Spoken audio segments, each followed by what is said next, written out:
How you doing?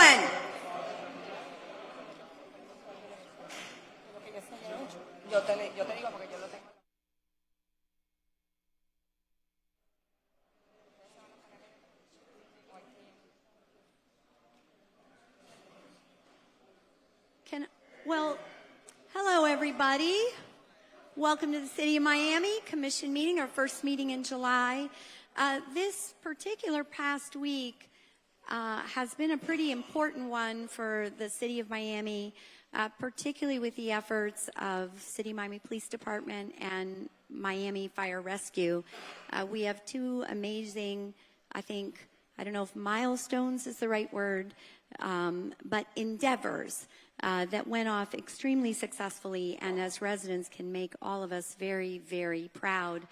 And so we have some folks we need to recognize today and give special thanks to. And I'm going to start off with something that I guess is the fun in our life, which has been the World Cup.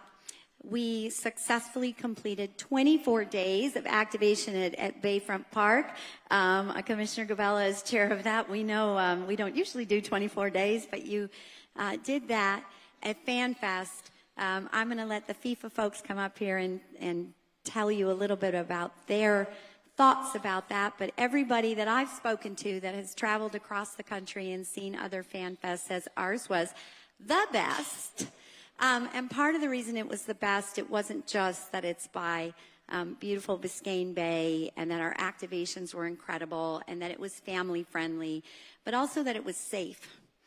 And so today I'm invite the chief of police and our fire chief to join me up here to recognize the folks that operated the Unified Command Center in such a professional way to make sure that everybody who entered FanFest felt safe, felt protected, and then given the heat, also managed to stay hydrated and electrolyted from time to time. So Chief Lopez and Chief Hevia, on behalf of the commission, we have proclamations of thanks to both of you.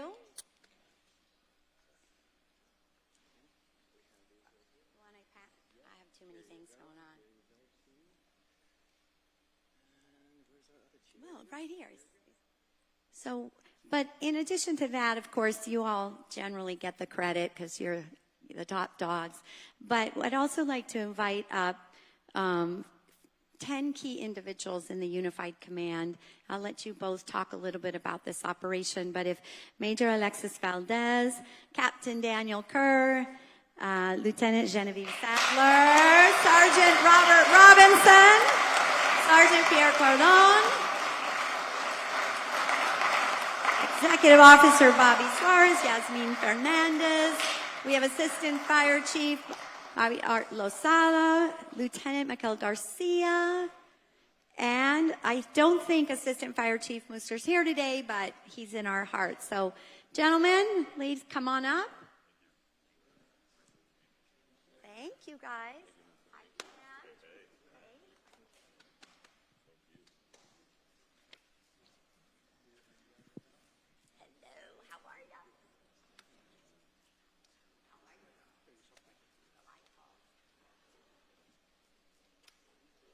All right, shall I turn it over to you, Chief and Chief? I guess that's hard to say before I turn it over to my colleagues. Sure. Thank you, Madam Mayor. So this was an amazing achievement for us. Let me shake these hands. Yeah, of course.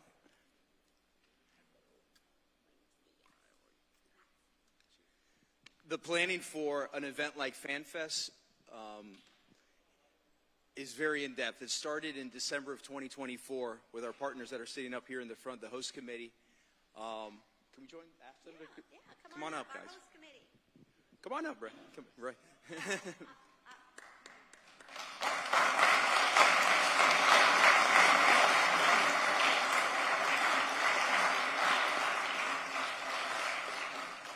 So in December of 2024, all the partners in Miami-Dade County through emergency management, fire agencies, police agencies, our federal partners, our state partners began to meet. And throughout the entire year of 2025, we all worked with our host committee, and the folks that you see represented here represent every aspect of that. Folks from emergency management put together tabletops and trainings throughout the entire year that continued into 2026. We have folks from our Fire Prevention Bureau who look at the layout, the site plan of the park, and make sure every exit is the right size for the occupancy of the park. Every detail is looked at. And the folks in emergency management will say, we're in the what if business. You know, what if there's lightning? What if there's rain? What if there's too many people? What if the heat index is high? Well, all that happened. And we were able to manage it very successfully. And at the end of the day, all that planning needs to go down to execution. And the folks that worked it every day, Major Valdez from police, such a huge part, and Chief Lasada from the fire department, and Chief Gonzalez, and all the folks, we couldn't bring everybody that worked up on FanFest, but it shows the key part of public safety is that when you have emergency management, you have the police department, you have the fire department, and you have your 911 setter, down to the responders, all working unified in planning and preparedness and in coordination and response, you get 24 days of success with nearly 600,000 folks, and through partnerships as great as with Alina Hudak and her team from the host committee, who have been great partners with us. It's the team event, and it goes without saying that in January of this year, there was a bunch of folks that are behind this wall that from every department in the city that we're all singing to the same sheet of music. It was really incredible, and we're very proud to have served the community and for it to be such a great success.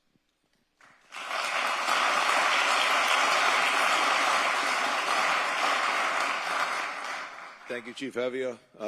Listen, God's timing is the perfect timing, and the fact that I was able to start right at the inception of FIFA and witness firsthand the amazing work and the amazing collaboration between PD and Fire, the city's leadership, all entities from Public Works to the Parks team to Solid Waste, is everybody working in conjunction to safeguard an event, for me, allowed me to see the amazing work, the amazing experience, and the amazing collaboration. So I'm very, very honored to be part of this team.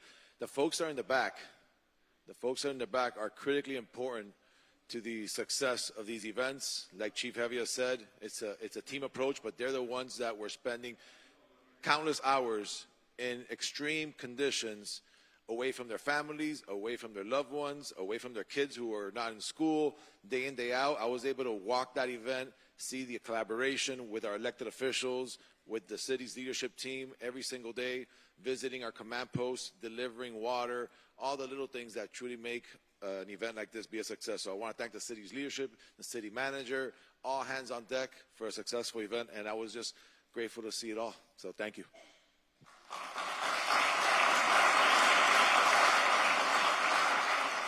So I had the opportunity, the good fortune to participate at FanFest on 5 different occasions, and everything went so incredibly beautifully. There was one evening when we were at capacity, as we were on many, many days, at 30,000 capacity, people all over the world, and Chief Hevia took me on a tour. And the level of complexity and coordination that was involved was so impressive. And the reality is you all have made us proud, not only on a local level, but given the range of folks that were there and the kudos that we received from so many participants, you made us proud on a global level. So, I mean, hats off to each of you. Thank you so much.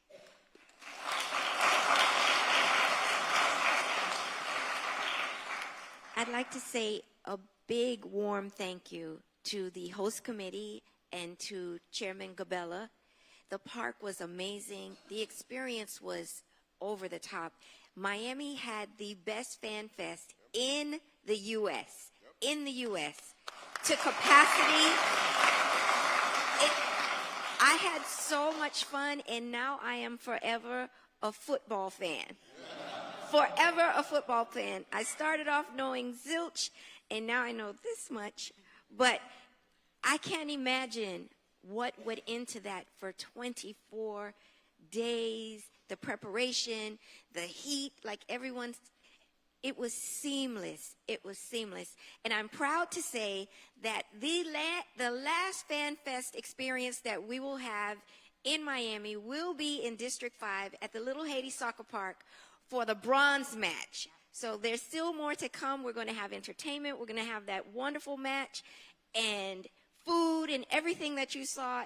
at Bayfront on a smaller scale, because we have so many children in Little Haiti that play football and are now going to be able to experience that. And that's because of the thoughtfulness of the FIFA team and recognizing that viewing parties needed to be in other places within the city as well. So I want to thank you guys for that.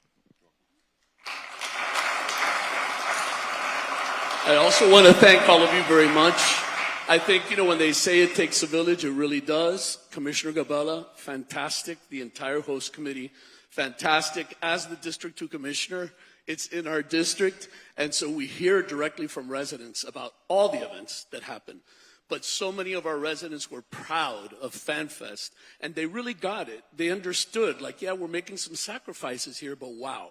We're making these sacrifices for great things for our city on a global level. Everything from sustainability, climate issues, to the professional management of the events, and even on the days of extreme heat when we were like, time out, we've got to shut down. We were great with the residents, and I'm just very proud to know all of you and to know all the work that you've done. I'm very, very grateful. Thank you. Yeah, I just want to say thank you, especially to our men and women in uniform, the firefighters, the police. They did a great job. For me, the most important thing that the security issue in the park had been worked out, and I sat through meetings. And thank you for the host committee, because I know you were at it for a year or two. FIFA and me, we had our ups and downs, but we finally got it resolved. But thank you very much for what you did, Ray and Rodney, and it turned out to be a great event. So and grateful for the D2 commissioner that it turned out that he's happy that the way it turned out, because at the end of the day, it's his district. So thank you very much, all who participated and made this happen. Thank you.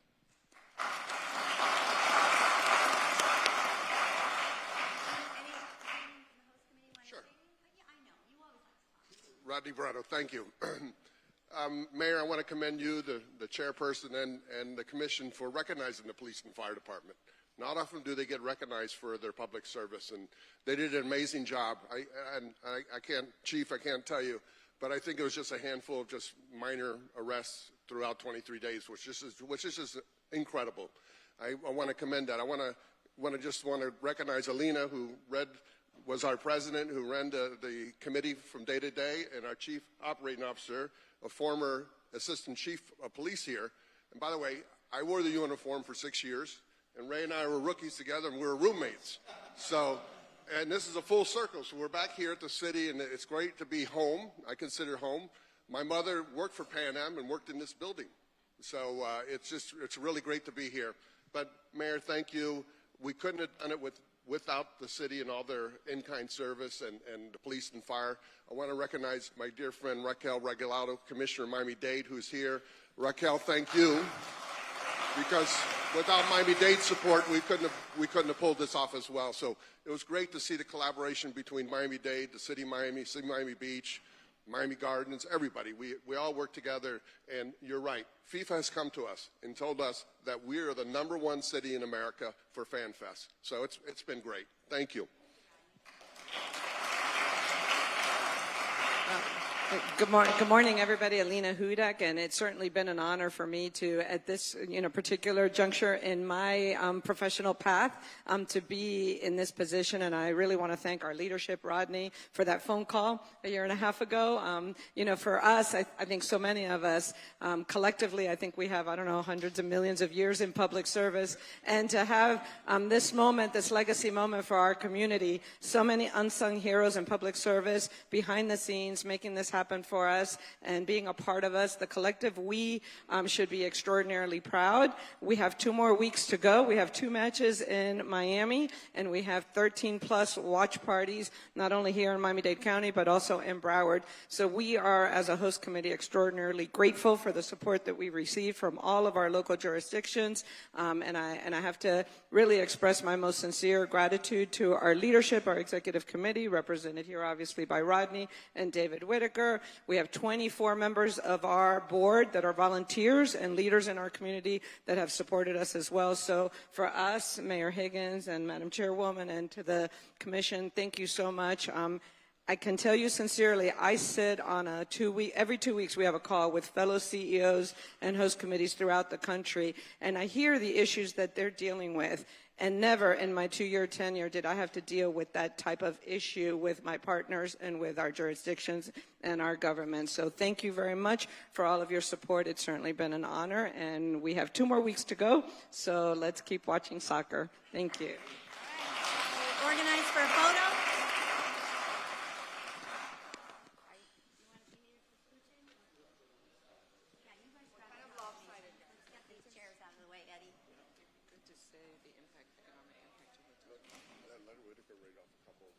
Okay, well, let's do a picture. All right, balancing out. Now, like Miss America. You gotta go this way.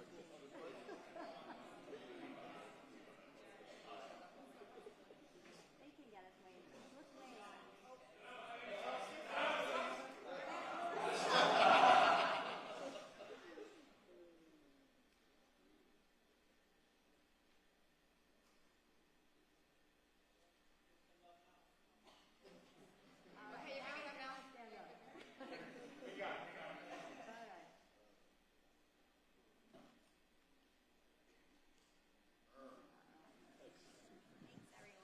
And David, do you want to, before you leave the stage, want to talk a little bit about the economic impact quickly? Well, Mayor, again, congratulations, Rodney. Thank you for your incredible leadership. Alina, thank you, Ray. I mean, what a team that you've heard about. You know, the Convention and Visitor Bureau, we're a partner in all of this, and the big events, whether it's the College Football Championship, the World Baseball Classic, there's several major big events still coming to this city. We have become a big event town. And one reason we do that is because our administration and our leaders, especially police and fire, pull it off miraculously. And so we know that we can host major events because we are so well organized, and it's because of the leaders on this stage, on this dais, and in this room. You know, we just look at hotel numbers as an example. 2 weeks ago, our average daily rate was up 51%. That's 51% more taxes for services to our community. Last week, with only one match, our average daily rate was up only 31%. So, and then of course this match this weekend is the buzz is about it. So we know the economic impact. We'll be working with the host committee on a full economic study, but the investments the county and the city of Miami Beach, Miami Gardens, others, Fort Lauderdale, the investments that we've made will pay off for itself. And at the end of the day, it's made Miami, as Rodney always says, on the world stage. We live, work, and play, and visit in paradise, and aren't we all so blessed? So again, thank you for all the incredible leaders. Thank you, everyone.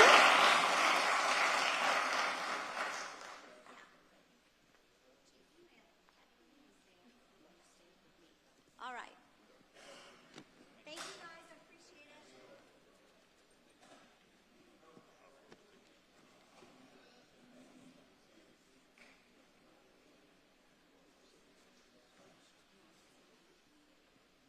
So now while we're changing up, if I could invite our urban search and rescue team from Florida Task Force 2 that was in Venezuela up here with us, that would be great.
Good morning, everyone. We have a second presentation of importance to our city today, and that is to thank the team from Florida Task Force 2, particularly the members from the City of Miami's Fire Rescue Department that went to Venezuela and labored there under very hot, very trying, and very dangerous situations. I'm sure many of you saw their incredible rescue of Mr. Hernan Hill. That was national news, not because of one rescue, but because of the hope that it provided and the commitment that it shows that the city of Miami shares with the residents of Venezuela as they suffer in this incredibly difficult time. And you gentlemen are very, and the ladies on the team too that are around, you're very courageous. But courage without competence doesn't save lives. And so that's why I'm so very proud of all of you, because I know that when we send you places and we worry about you when you're gone, we know that you've been training all year long to be safe for yourselves and so that you can bring safety to others. And I'll tell one last story before I'll turn it over to the chief. Last night, actually, a number of us were at the the launch of a new run club as part of particularly Taryn King's fitness initiatives in the neighborhood of Edgewater in the Omni area. And you would think that would just be a bunch of joyous fitness nuts. And believe me, it was filled with giant fitness nuts. But two gentlemen, pretty big guys, came up to me, both of whom cried in my arms to thank me for what the city of Miami did for the people of Venezuela by sending you there. You gave people hope, and you made them feel that the country of Venezuela and the people that are suffering are loved. And for that, I will be forever grateful. Thank you so much.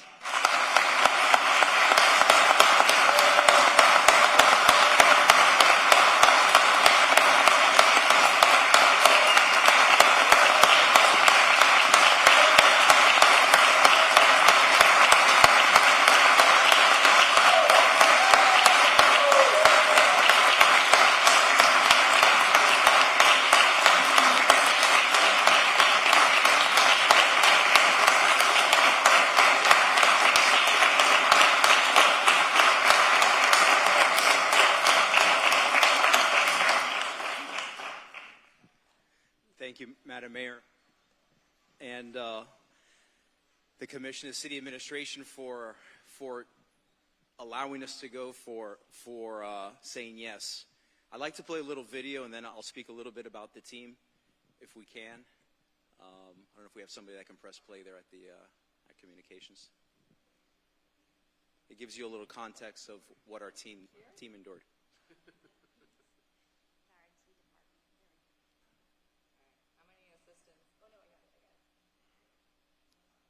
Start digging underneath the building collapse, reaching a live victim. Been in here for several days, and we've been working on him for over 48 hours. We've been assisted by teams from all over, from Chile to Portugal to Mexico, Venezuela, USA, international team. We're in a very precarious position. We're in a position that's trying to fall. It's a continuous state of falling. We'll try to keep it up as long as possible to keep our members safe and remove the trapped victim. We're reaching the end of day 7 for him, and it's very important that we try to get him out as soon as possible. He has been receiving medical care. Todos los chicos te están esperando afuera, así que ponte listo, que tienes una fiesta afuera que te está esperando. Está bien, hermano, está bien. Has pasado tiempo. Afuera está la esposa, hermano. Hernán. ¿Nos vamos? Vamos ya de acá, sacamos esta mierda. Todo perfecto.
Half-past 2.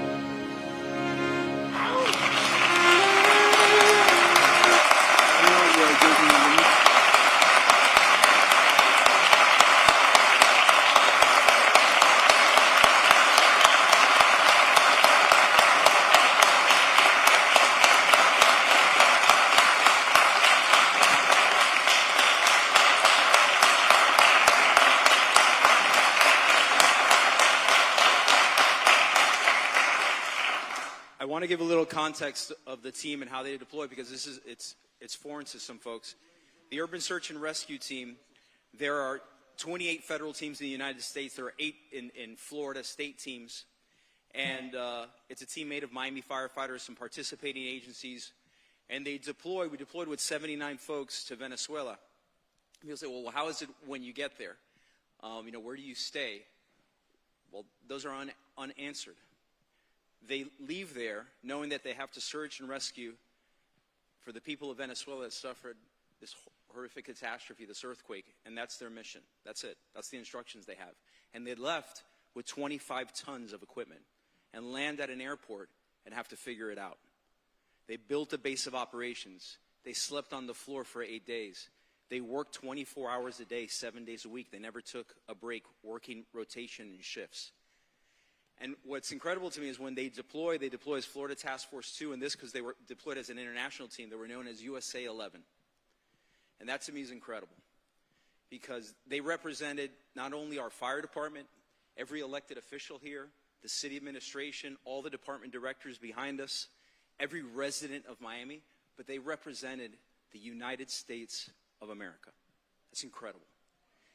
There's 300 million people in this country, over that. A lot of emergency responders, and when the Department of State said they had to send the best people in the United States, they sent Miami firefighters.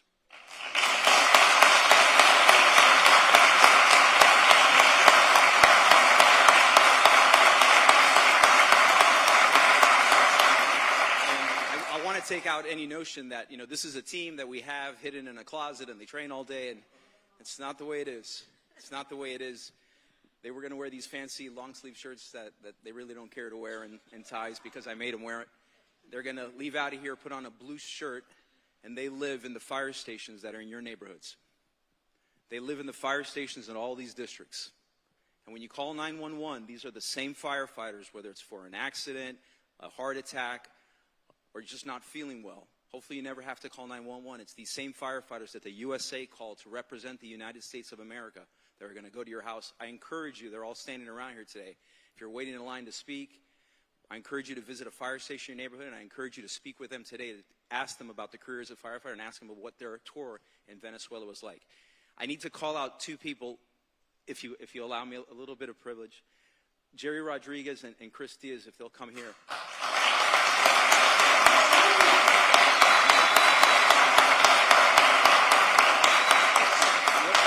When the team deploys, they deploy in a hierarchy where there's supervisors and leaders. The two bosses on top are called task force leaders.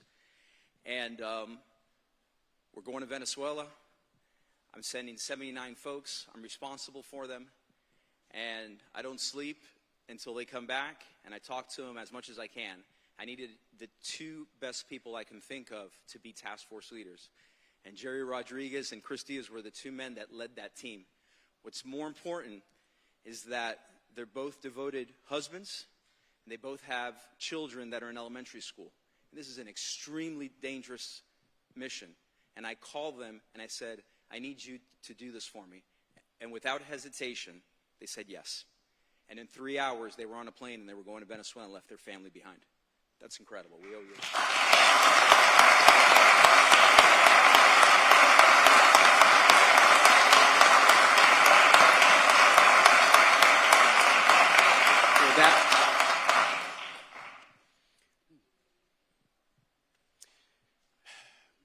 Ladies and gentlemen of our fire family, I want to thank you for your compassion.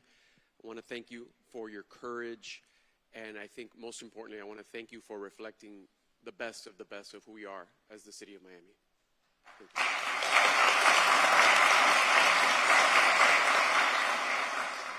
I prayed for these guys every night. The chief and I spoke before they were deployed. I shared my concerns, and I am just so happy that you all came back safe. The incredible work that you did, it is an honor to serve with you. It always has been. I have a special place in my heart for firefighters. Everyone knows that. And I could not be more proud to be a City of Miami resident than I am today. God bless you all. I think my colleagues have said it very well. We're all very, very proud of you. I know I was incredibly worried, Chief. You know, we had conversations, and I can also tell you that our residents were too. And I think sometimes that goes by unperceived. But residents like you, Madam Mayor, came up to me and said, wow, it's incredible what City of Miami is doing. It's incredible. Yes, you know, it was during the July 4th celebration. So just the concept of freedom, and that we're so blessed in our country that we have the type of freedom where we can do this and we can extend it throughout the world, was incredible. Thank you very much. Very proud. Thank you.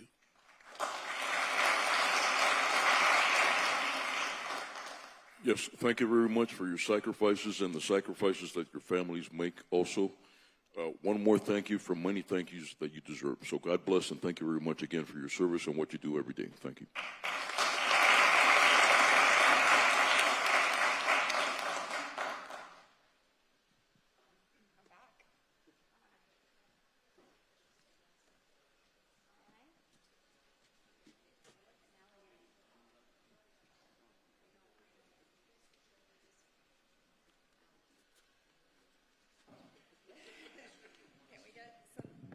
Tall guys on the back, please. No, not just Alex. You too, because you guys are not going to fit in. Okay, sure. Can I have you step back a little bit and you guys get a little closer?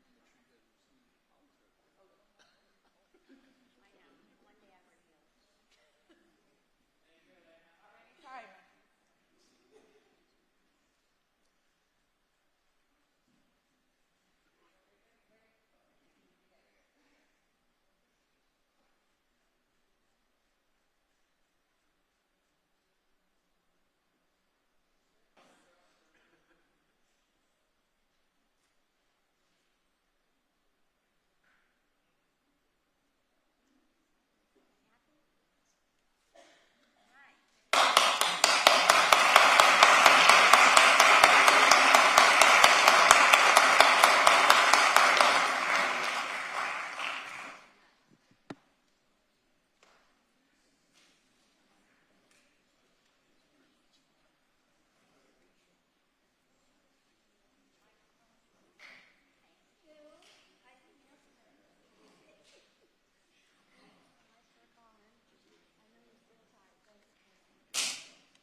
Well, good morning, everyone. That was a pretty inspiring way to start the day with people who serve us every day, sometimes when it's hard and sometimes when it's dangerous. This morning, I am very grateful that Pastor David Doriscar from Lively Stone Church of Miami is here to share a prayer with us to open our meeting. Thank you, Pastor. Thank you.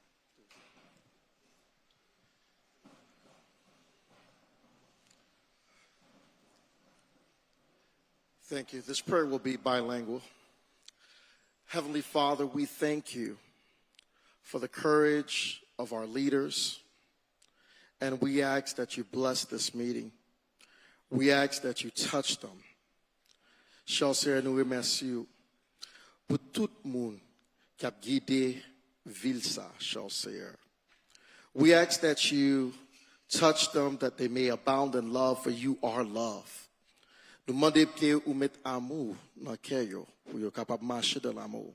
We ask that you give them wisdom so that that love may be administered for the benefit of this city and the country. Nous demander que au bail sagesse pour capable servir avec Amoussa, pour capable servir peuple.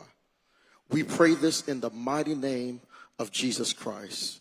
Nous prions ça dans le nom de Jésus-Christ. Amen. Amen.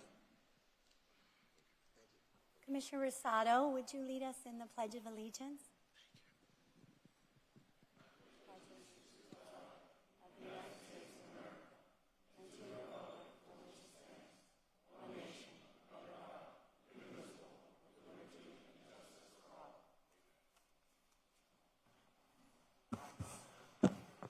All right. Good morning, everyone.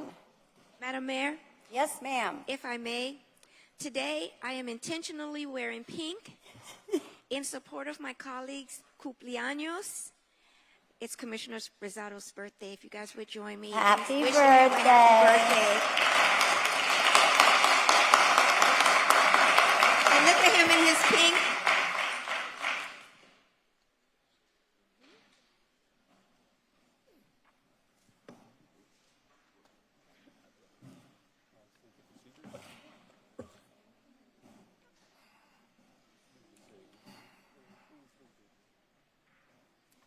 All right. Good morning. Mr. Attorney, would you please state the procedures for this meeting? Thank you, Madam Mayor. George Weissong, City Attorney, City of Miami. Detailed information about the processes, order of business, rules of procedure, and scheduling or rescheduling of City Commission meetings can be found in Chapter 2, Article 2 of the City Code, a copy of which is available online at www.munico.com. Any person who is a lobbyist pursuant to Chapter 2, Article 6 of the City Code must register with the City Clerk and comply with related city requirements for lobbyists before appearing before the City Commission. A person may not lobby a city official, board member, or staff member until registering. A copy of the code section about lobbyists is available in the City Clerk's office or online at www.munico.com. Any person making a presentation, formal request, or petition to the City Commission concerning real property must make the disclosures required by the City Code in writing. A copy of the City Code section is available at the office of the City Clerk or online at www.munico.com. City of Miami requires that anyone requesting action by the City Commission must disclose, before the hearing, any consideration provided or committed to anyone for agreement to support or withhold objection to the requested action pursuant to City Code Section 2-8. Any documents offered to the City Commission that have not been provided 7 days before the meeting as part of the agenda materials will be entered into the record at the City Commission's discretion. In accordance with Section 2-33F and G of the City Code, the agenda and the material for each item on the agenda is available during business hours at the City Clerk's office and online 24 hours a day at www.miamigov.com. The meeting of the City Commission is a limited public forum. Any person may be heard by the City Commission through the chair for not more than 2 minutes on any proposition before the City Commission unless modified by the chair. Public comment will begin at approximately 9:55 a.m. and remain open until public comment is closed by the chairperson. Any person making offensive remarks or becomes unruly in the City Commission chambers will be barred from further attending City Commission meetings and may be subject to arrest. No clapping, applauding, heckling, or verbal outbursts in support or opposition to a speaker or his or her remarks shall be permitted. No signs or placards shall be allowed in the Commission chambers. Persons exiting the City Commission chambers shall do so quietly. Members of the public wishing to address the body may do so by submitting written comments via the online public comment form. Please visit www.miamigov.com/meeting instructions for detailed instructions on how to provide public comment using the online public comment form. The comments submitted through the comment form have been and will be distributed to the elected officials, their staff, and city administration throughout the day so that the elected officials may consider the comments prior to taking any action. Additionally, the online comment form will remain open during the meeting to accept comments and distribute to the elected officials, their staff, and city administration up until the chairperson closes public comment. Public comment may also be provided live at City Hall, located at 3500 Pan American Drive, Miami, Florida, subject to any and all city rules as they may be amended. If the proposition is being continued or rescheduled, the opportunity to be heard may be at such later date before the City Commission takes action on such proposition. When addressing the City Commission, the members of the public must first state their name, their address, and what item will be spoken about. Any person with a disability requiring assistance, auxiliary aids, and services for this meeting may notify the City Clerk. The City has provided different public comment methods to indicate, among other things, of public support, opposition, or neutrality on the items and topics to be discussed at the City Commission meeting, in compliance with Section 286.0114 Florida statutes. The public has been given the opportunity to provide public comment during the meeting and within reasonable proximity and time before the meeting. Please note, commissioners have generally been briefed by city staff and city attorney's office on items on the agenda today. Anyone wishing a verbatim record of an item considered at this meeting may request it at the Office of Communications or view it online at www.miamigov.com. For planning and zoning items, PZ items shall proceed according to Section 7.1.4 of the Miami 21 zoning ordinance. Parties for any PZ items, including any applicant, appellant, appellee, city staff, and any person recognized by the decision-making body as a qualified intervener, as well as the applicant's representatives and any experts testifying on behalf of the applicant, appellant, or appellee may be physically present at City Hall to be sworn in by oath or affirmation by the city clerk. The members of the City Commission shall disclose any ex parte communications to remove the presumption of prejudice pursuant to Florida Statute Section 286.0115 and Section 7.1.4.5 of the Miami 21 zoning ordinance. The order of presentation shall be as set forth in Miami 21 and in the city code. Staff will briefly present each item to be heard. The applicant will present its application or request to the City Commission. If the applicant agrees with the staff recommendation, the City Commission may proceed to its deliberation and decision. The applicant may also waive the right to an evidentiary hearing on the record. For appeals, the appellant will present its appeal to the City Commission, followed by the appellee. Staff will be allowed to make any recommendation they may have. Please silence all cell phones and other noise-making devices. This meeting can be viewed live on Miami TV, the city's Facebook page, the city's Twitter page, the city's YouTube channel, and Comcast Channel 77. The broadcast will also have closed captioning. Thank you, Madam Mayor. Mr. City Clerk, please state the swearing-in procedures. Thank you. Thank you, Chair. The procedures for individuals who will be providing testimony to be sworn in for planning and zoning items and any quasi-judicial items on today's City Commission agenda will be as follows. The members of city staff or any other individuals required to be sworn in who are currently present at City Hall will be sworn in by me, the city clerk, immediately after I finish explaining these procedures. Those individuals who are appearing remotely may be sworn in now or at any time prior to the individual providing testimony for planning and zoning items and or quasi-judicial items. Commissioners, are you comfortable with all notice provisions set forth in these uniform rules and procedures we have established for this meeting? Chair, may I administer the oath? Good morning, ladies and gentlemen. If we be speaking on any of today's planning and zoning items, those are the PZ items, may I please have you stand and raise your right hand.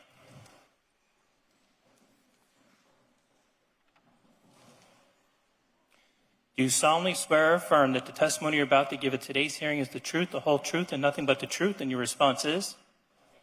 Thank you, Chair. Thank you, Mr. Clerk. All right, Mr. Manager, are there any items you need to withdraw or be deferred or any other changes?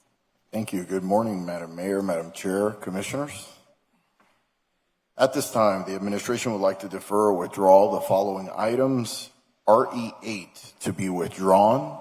RE8 to be withdrawn. PZ1 to be indefinitely deferred. PZ1 to be indefinitely deferred. PZ2 to be indefinitely deferred. PZ3 to be indefinitely deferred. And lastly, PZ6 to be indefinitely deferred. So that is PZ1, 2, 3, and 6 indefinitely deferred. All right. Colleagues, do you all have any things you also would like to withdraw or defer? Does that cover everything? I'd like to defer PZ10 to the next meeting. Okay. All right. Anyone else? What do we do? Defer PZ10? PZ10. Okay. All I'd right. like to so defer we'll take- PZ7. Okay. Other? My apologies, Chair. Indefinitely deferred. PZ7? Mm-hmm. Others? Mr. Cabela. No, what I have is that I had placed on the agenda, last agenda, which I was not here, a discussion item under security, and somebody took it off because I was not here. I'd like to reserve the right to talk about that as a pocket item later on, if need be. Absolutely. That's not a problem. All right. So with that, we'll set the agenda. Yes. Just one moment, I need to make a couple of statements. Sure. Regarding sponsor and co-sponsor requests. Mayor Higgins will be sponsoring PZ4 and PZ5. Commissioner King will be co-sponsoring PZ8. Commissioner Pardo will be sponsoring PH8. Commissioner Escalona will be co-sponsoring RE11, FR1, and PZ8. Commissioner Rosado will be co-sponsoring FR1. Additionally, I need to read a brief statement regarding indefinite deferrals. Pursuant to Section 62-22 of the City Code, an indefinitely deferred action initiated by the city will cost the city mail noticing, advertising, and posting of properties as applicable. Thank you, Chair. And I do apologize, I missed a motion for the indefinite deferrals, withdrawal, and deferrals. Yep. Can I have a motion for all of the deferrals Motion. and withdrawals? Second? Second. All in favor say aye. Aye. Show the agenda set. Thank you. All right, we should open for reasonable opportunity to be heard in public hearing items. If folks could line up at both podiums, not too many, but maybe 5 in a row. Get this underway. Thank you.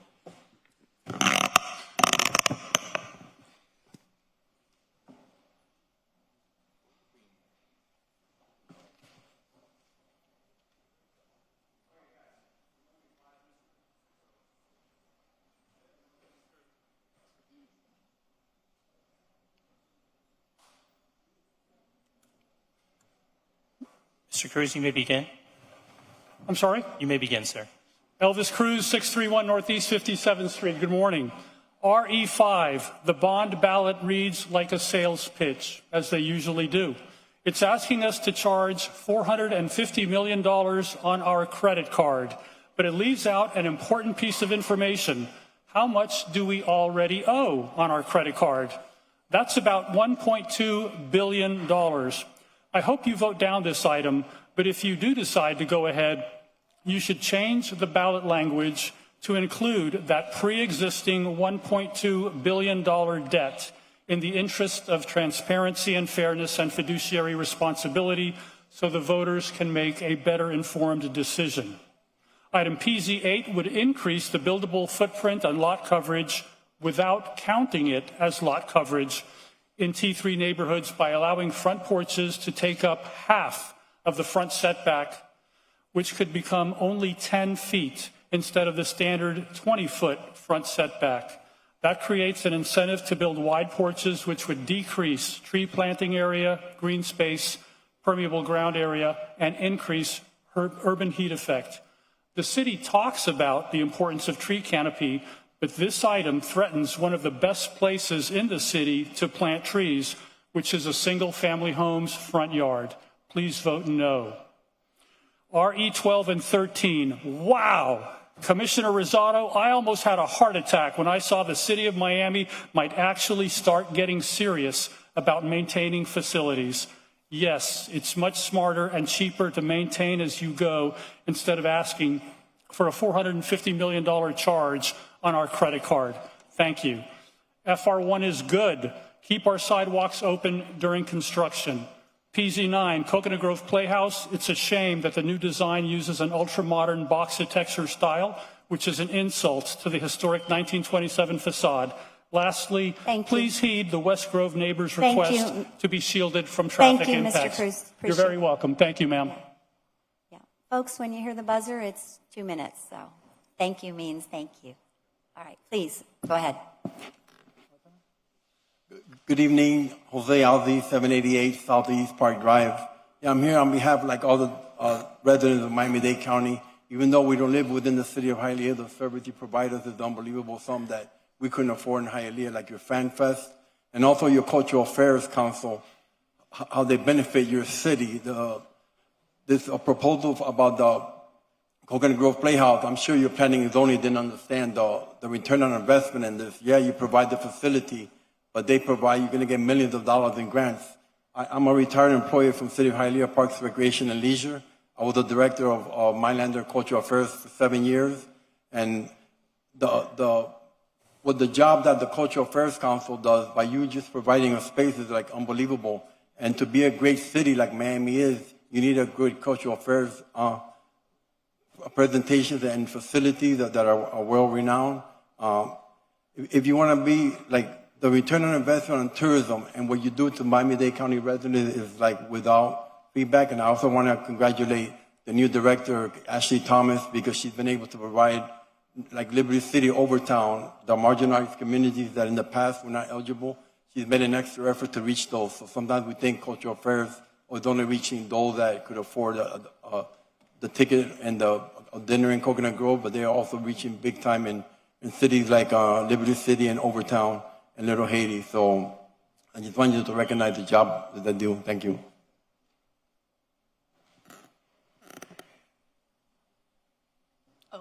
Hi, good morning. Elena Kasparis, 1155 Briggle Bay Drive.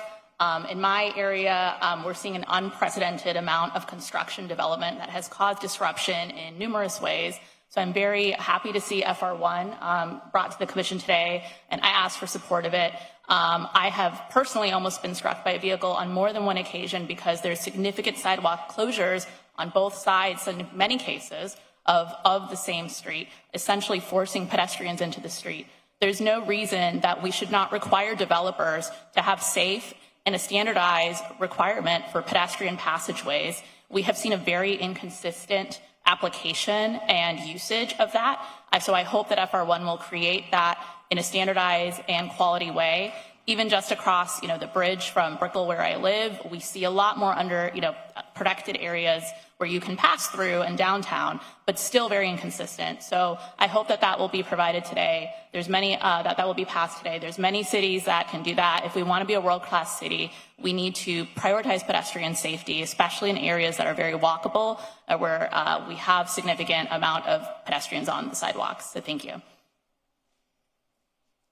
Good morning.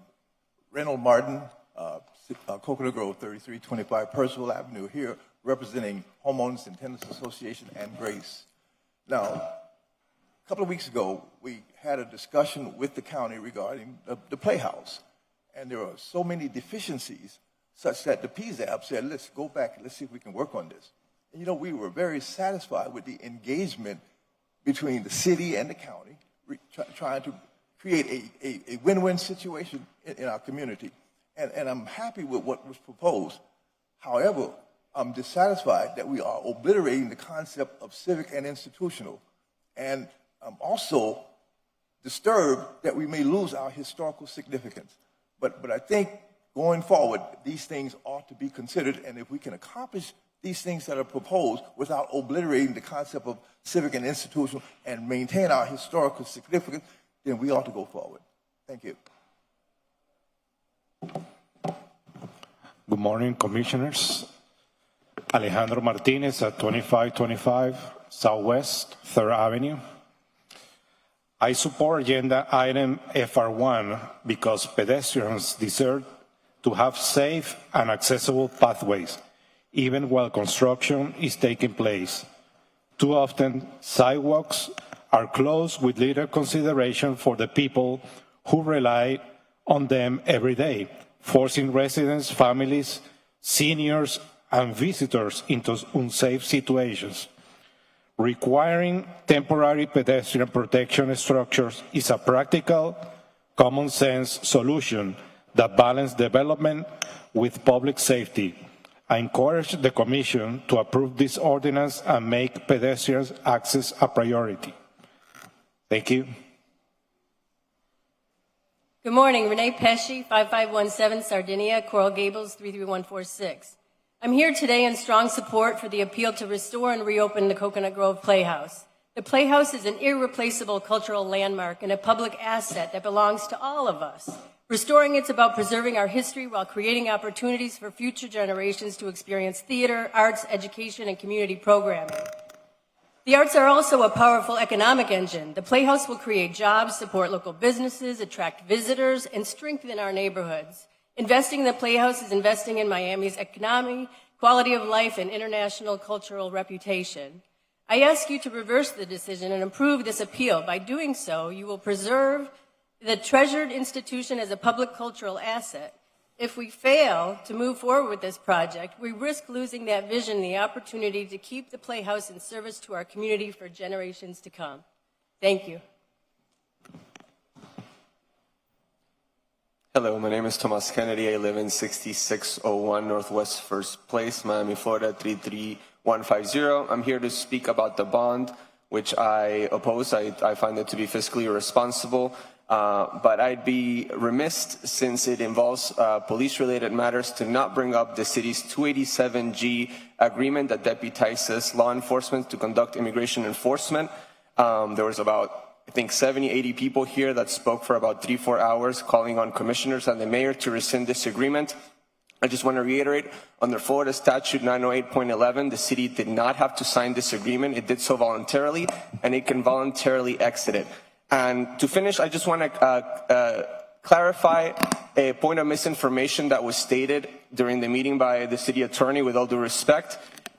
You said that 33 out of 34 municipalities in Miami-Dade County signed 287G agreements. That's wrong. Only 10 cities signed 287G agreements. 21 police departments have not signed, including the Miccosukee Police.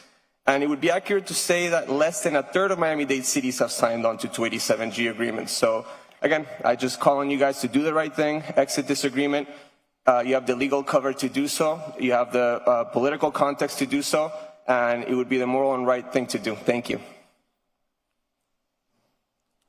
Thank you. Good morning, Commissioners, Chairwoman, staff. We thank you for serving our community.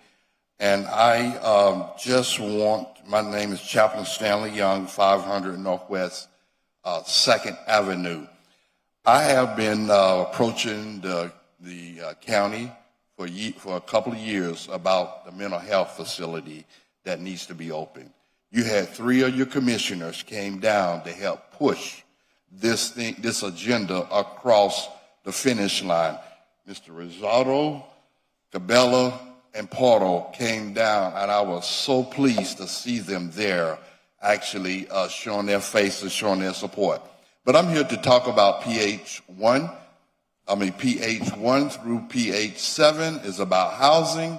My name is Chaplain Young. I walk the streets of Miami, try to talk to all the homeless and those that are living on the streets to try to get them into a better situation. We need your help. Please don't cut any more from those CBOs, those people who are those unsung heroes who go out onto the streets of Miami to try to help those who are less fortunate than ourselves. Somebody didn't have a bed to sleep in.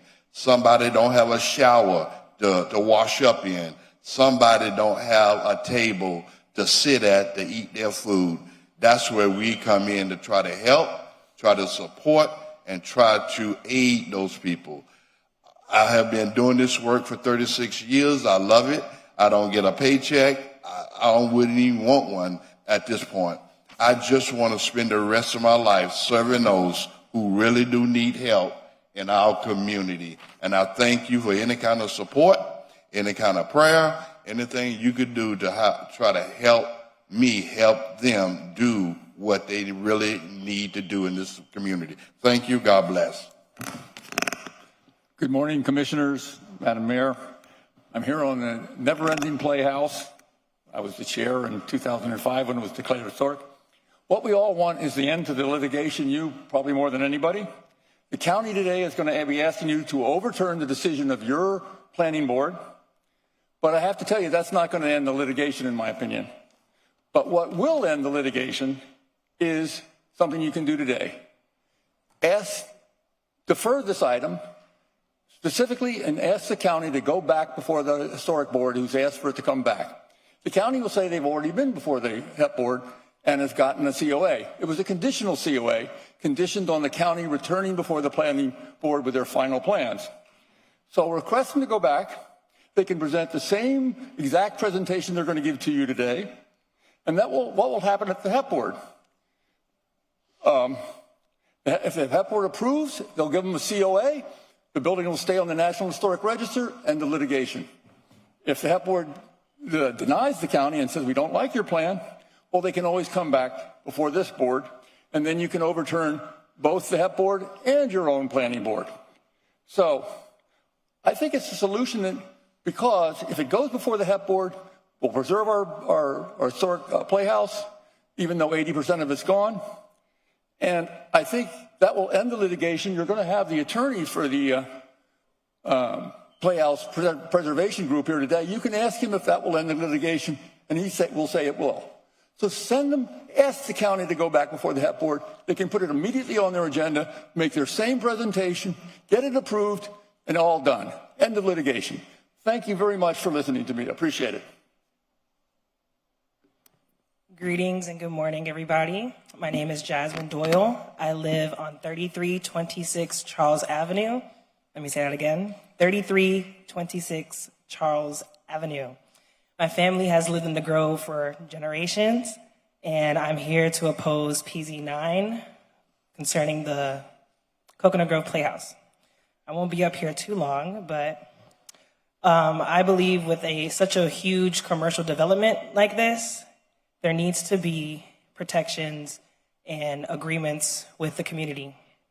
I strongly urge for there to be a community benefits agreement where all community within 500 feet, possibly beyond, will have a say in what goes on with this development and how it affects us. Charles Avenue is very historic, as you guys know, and we need protections. The Black community of Coconut Grove has been here for centuries, and it's very important that we keep it that way. And I hear a lot of comments concerning bringing back theater, preserving the theater, protecting the theater, but we need to protect the residents as well. I also hear a lot of changes going on with the community. There's going to be changes. There's been changes for the past 20, 30 years in Coconut Grove, specifically West Coconut Grove.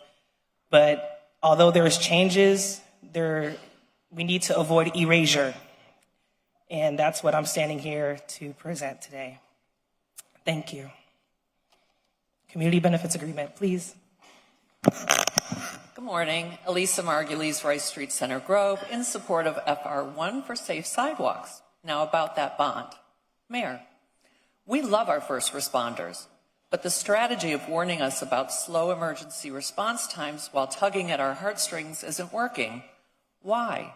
Because we actually live here. We sit in traffic for hours. We navigate endless sidewalk closures. We crawl past construction sites. We watch our parks and trees disappear to make way for more development. You didn't create these problems, but you did ask voters for the opportunity to solve them. We're told this bond will only cost the average taxpayer about $131 a year. A couple of restaurant dinners isn't what's standing in the way of our support. But a good business person doesn't keep repeating the same sales pitch after the customer says no. They find out what the customer actually wants. So even if this is on the ballot, don't be surprised if voters still say no. You're selling the wrong thing. The city has helped create tremendous private wealth. It's time for those who've benefited the most to help shoulder the cost. Look to them first before looking to taxpayers. We've already told you what's important to us. No need to ask. Just check your emails or your Instagram comments. Protect and expand our tree canopy, create more parks, acknowledge the consequences of unchecked overdevelopment. Stop treating every vacant piece of land as another development opportunity. Shade isn't a luxury in Miami, it's essential infrastructure. Oh, and one more thing. Start protecting our money as if it were your own. Write ironclad contracts. Hold contractors accountable with measurable benchmarks, strict deadlines, and serious financial consequences.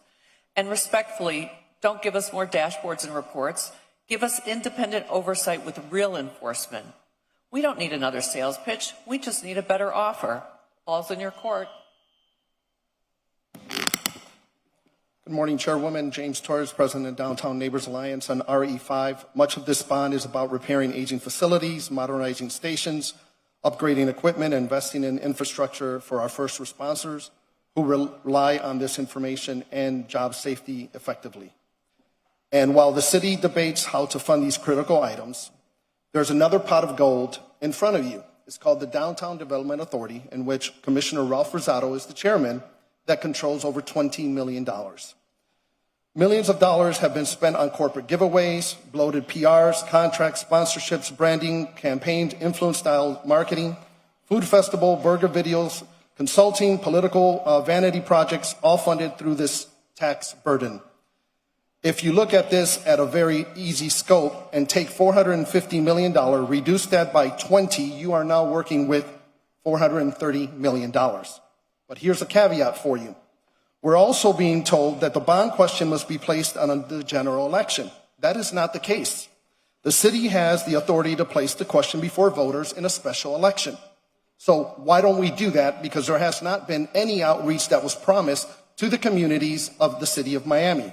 And before asking taxpayers to borrow the money, we deserve to have a better understanding of what is going to be used in here. The Downtown Neighbors Alliance earlier this month put out a survey in which came back where all of the residents indicated that there has not been a single level of outreach. 2 days ago, there was a website that was created to share information. So what we're asking here is to delay or go to a different route in terms of addressing this bond.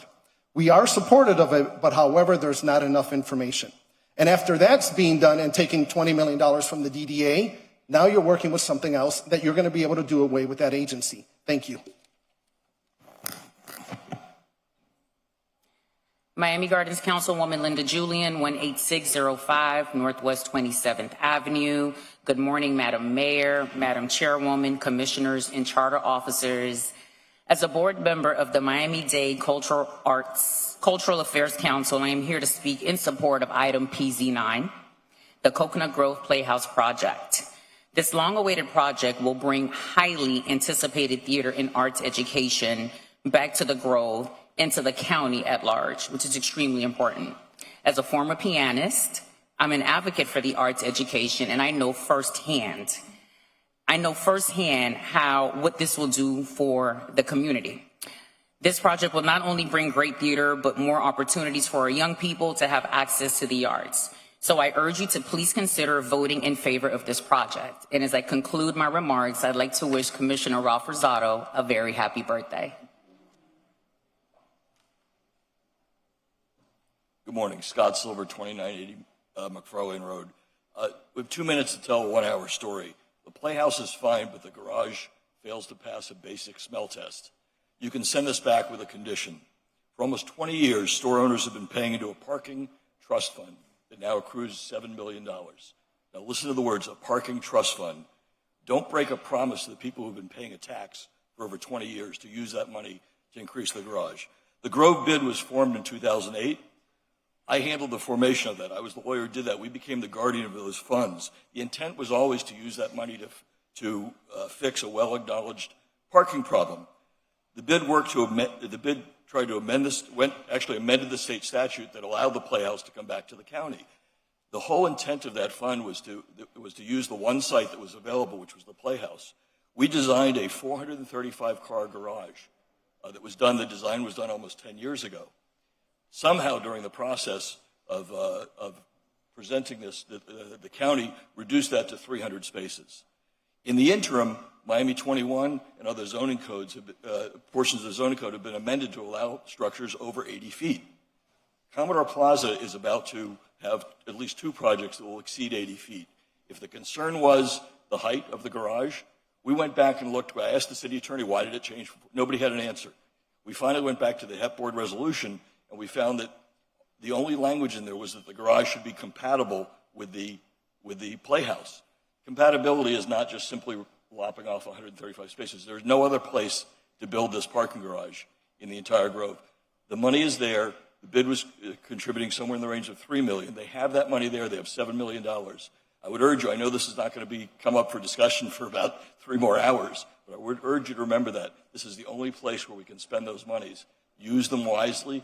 Otherwise, there is no place to build a garage. We need this on Commodore Plaza. There's 150,000 square feet of new space being built. Thank you. Good morning. My name is Annie Lord. I'm the Executive Director at Miami Homes for All, address 3250 Southwest 3rd Avenue, Miami, Florida. Commissioner Rosado, very happy birthday to you. Chairwoman, Madam Mayor, thank you so much. I'm here to speak on RE7 regarding the GSA site, the General Service Administration site. I first just want to say thank you to Commissioner Cabela and to the administration for moving forward an RFP.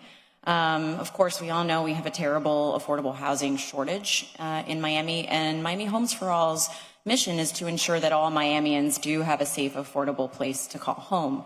And we care about the GSA site because it might be the last great opportunity in the city of Miami to create thousands of new units of housing. And because of the importance of, first of all, the city of Miami, but also the neighborhood of Allapattah to this city in terms of proximity to transit, to Jackson, to tons of jobs, there's really an unique opportunity to create affordable housing that is affordable to the neighborhood of Allapattah. You know, the average income, median income in Allapattah is somewhere between $30,000 and $40,000 a year. That's like 50% of the area median income. So we just urge everybody to ensure that the affordability that could come along with this through the RFP process is really deeply affordable, right? And we're not saying all of it, but you know, a good percentage would do a lot for this city, for the neighborhood, and I mean, honestly, you all would be heroes in my eyes. This is such an enormous opportunity. We've been paying attention to this for 7 years. It's a really difficult parcel, so we have a lot of respect for the administration and for the commission. To put this together well is going to be hard, but we support you, we appreciate it, and thank you so much for prioritizing affordability, especially in that scoring criteria. Good morning. My name is Lorena Centeno. I'm a resident of the city of Miami, and I am speaking today on behalf of the Advocacy Network on Disabilities, a nonprofit who support the respect and right of people with disability living in Miami. Here we are in opposition to FR2. Thank you for the opportunity to speak today. First, we are aware of the efforts of Commissioner Escalona to restore the shelter bed verifications requirement and the verbal warning with reasonable time to gather personal belongings for the homeless. Those are meaningful improvements. However, in our opinion, this ordinance still moves in the wrong direction. It continues to prioritize arrest over support and removes the discretion officers need to respond appropriately to people experiencing homelessness, including many people with disabilities. People with disabilities are significantly overrepresented among individuals experiencing homelessness. Many live with physical disabilities, intellectual and developmental disabilities, mental health conditions, traumatic brain injuries, or chronic illness. Arresting them does not address their need. It creates additional barriers. Criminalization of homeless disproportionately harms people with disabilities. When people are arrested, they can lose medications, medical equipment, mobility device, important documents, and connection to healthcare providers and case managers. This disruption can have serious consequences for their health and safety, and also we think that it may be not aligned with the American Disability Act. This ordinance does not create a single unit of housing or expand disability service. Instead, its increased reliance on law enforcement to address what is fundamentally a housing and public health issue. Housing and support service, not arrest, are the proven solution. Investing in permanent supportive housing, behavioral health service, disability support, and accessible housing is more effective and more human than expanded pathways to incarceration. Thank you very much. Thank you.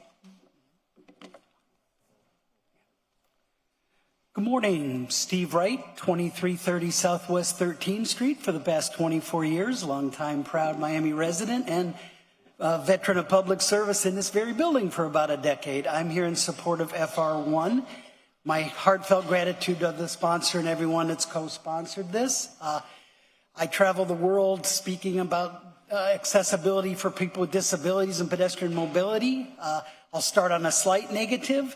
It's sad when I do my slide deck and I show right now, I believe it's 6th Street between the World Center and the Bright Line. So we have $1 billion of private investment, one of the largest private sector mobility, transit trains, and yet both sides are blocked for construction for 2 or 3 years. So that forces not just us, it forces our children, our disabled veterans, our wheelchair users, everyone into the sidewalk, even delivery bots.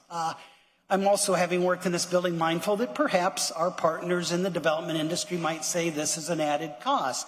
It is a fractional one.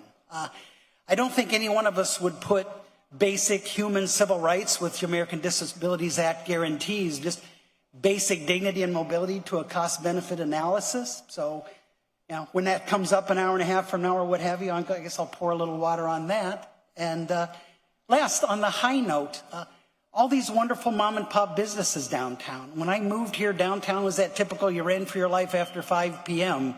A little bit of Arts of the Gusman, the rest. Now we have, but Unfortunately, a lot of restaurants and mom and pops flame out within a few years.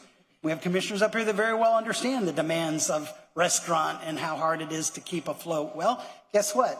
When it's walkable, when people don't give up and say, oh, I'll just go drive to the mall in the burbs, all those mom and pop businesses make their nut. They make their rent. They expand. They don't have frustrated customers. So what you're doing is fabulous.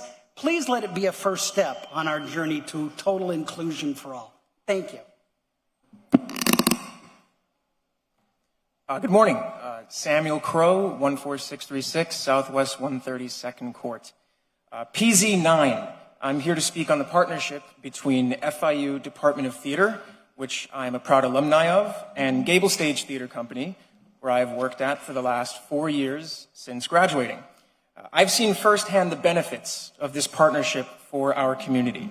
Our educational programs have grown exponentially, especially our Shakespeare in the Schools program, which I have been a part of for the last 4 years, and our new Theater in Hospitals program, A Dose of Fun.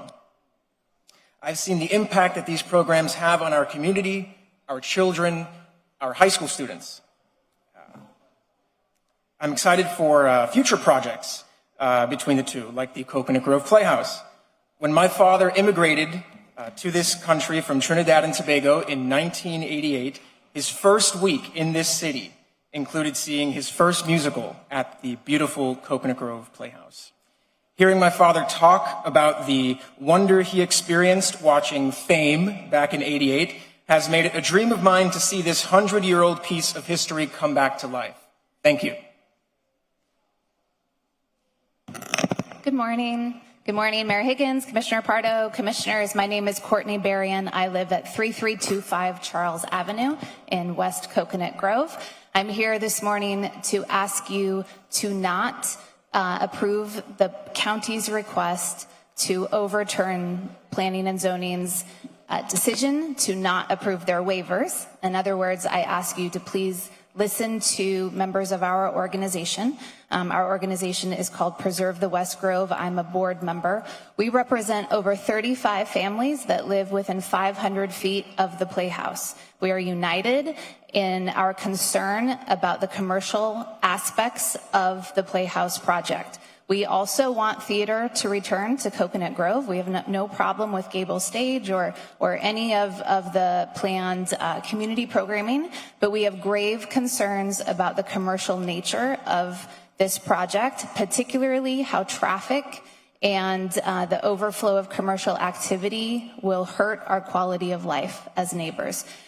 We appreciate that the county has recently talked with us. Commissioner Pardo has convened conversations and that the county has started to listen to our concerns, but we remain very concerned that what is promised by the county isn't binding. We are asking that the waivers only be granted if there is a binding traffic plan in place that will protect residents rather than just promises that are made about some traffic will maybe be addressed someday. That's the same standard that would be applied to a private development project. So I want to clarify, people have said that we're people that have moved to the community recently and it's just because the neighborhood has changed. More than 50% of our residents are historic community members. We've lived in our house for more than 20 years, and we have been involved in the beginning of the Playhouse discussions, and we've been asking for the same things all along. So we think all things can be achieved. Great theater can return to the Grove with appropriate protections for the community. Thank you. Thank you. Good morning. Mike Santangelo, 123 Menoris Avenue in Coral Gables. I'm here to speak against the ordinance that will take away police discretion whether to arrest homeless people on public property. I'm a graduate of UM. I worked as a shelter case manager, housing advocate, and outreach team leader in the streets with homeless people in New York City for years. I care about this issue, and I oppose it on 2 grounds. Number one, this is a country where there's not one place where a person working full-time at minimum wage can afford a 1-bedroom apartment. And the stated goal of the police is to protect public safety. People are not a threat to public safety simply by being homeless. This is the criminalization of poverty and homelessness. Secondly, it doesn't make financial sense. It costs more money to use our jails, prisons, and hospitals as homeless shelters than it does to just provide subsidized housing for homeless people. Thank you. Good morning, Commissioners. My name is Kayla Katz, address is 2567 Tiger Tail Avenue. And I've lived in this neighborhood for almost my entire life. I've heard so much frustration surrounding the Coconut Grove Playhouse. Frustration that this isn't a full restoration and that this looks a lot like big development pushing into our historic neighborhood. And I see that and I understand that. But here's where we stand. We have a historic site, half demolished, in the middle of being restored, and we have architects and a county-backed team ready to keep going and build something that fits who we are today. We can stay angry at what was lost, or we can ask the question that matters. Do we want a theater in this community or not? These architects want to work with us, not around us. There could be more traffic, but we have a Coco Walk already. We already have a bayfront getting busier by the day, and developers building sky rises. What we don't have is a place for local artists to imagine the future. And if this site doesn't become a theater and a true developer gets a hold of it, what then? This won't be a Broadway house. It will be an intimate 300-seat space for us and for the future of this neighborhood. I've heard people talk about a theater coming back to this neighborhood since I was a little girl. I am an actress now. That is still my dream, except now I'm old enough to stand here and ask you to help make that dream a reality. Can we agree that this is a beautiful possibility, one we cannot pass up on, one that brings back the artistic heart of Coconut Grove and could create a space for generations of future artists? Thank you. Good morning, Madam Mayor, Commissioners. Happy birthday, Commissioner Rosado. I'm here to speak on the public safety bond. I'm Enrique Santos, a City of Miami property owner and a City Reserve police officer. I understand the responsibility that comes with asking taxpayers to fund a project like this. And I also understand the importance of giving our police officers and firefighters and hundreds of civilian employees in the City of Miami the facilities and working conditions that they need and that they so desperately deserve. That's why I'm here again in support of the public safety bond and to respectfully ask that you allow the residents of the City of Miami to decide on this issue this coming November. Questions about the financing, oversight, and structure of this proposal are all important discussions to have. But as each day passes, these structures continue to deteriorate, and our first responders have to perform despite the inadequate and unsafe conditions that may eventually get someone hurt or even worse. Nobody in this room can disagree that our police officers and firefighters need better working conditions and facilities. We all know how bad, how unhealthy, and how truly embarrassing the situation is. Let's do what's right and what's desperately needed at this critical moment for our first responders, for our residents, and for the future of Miami.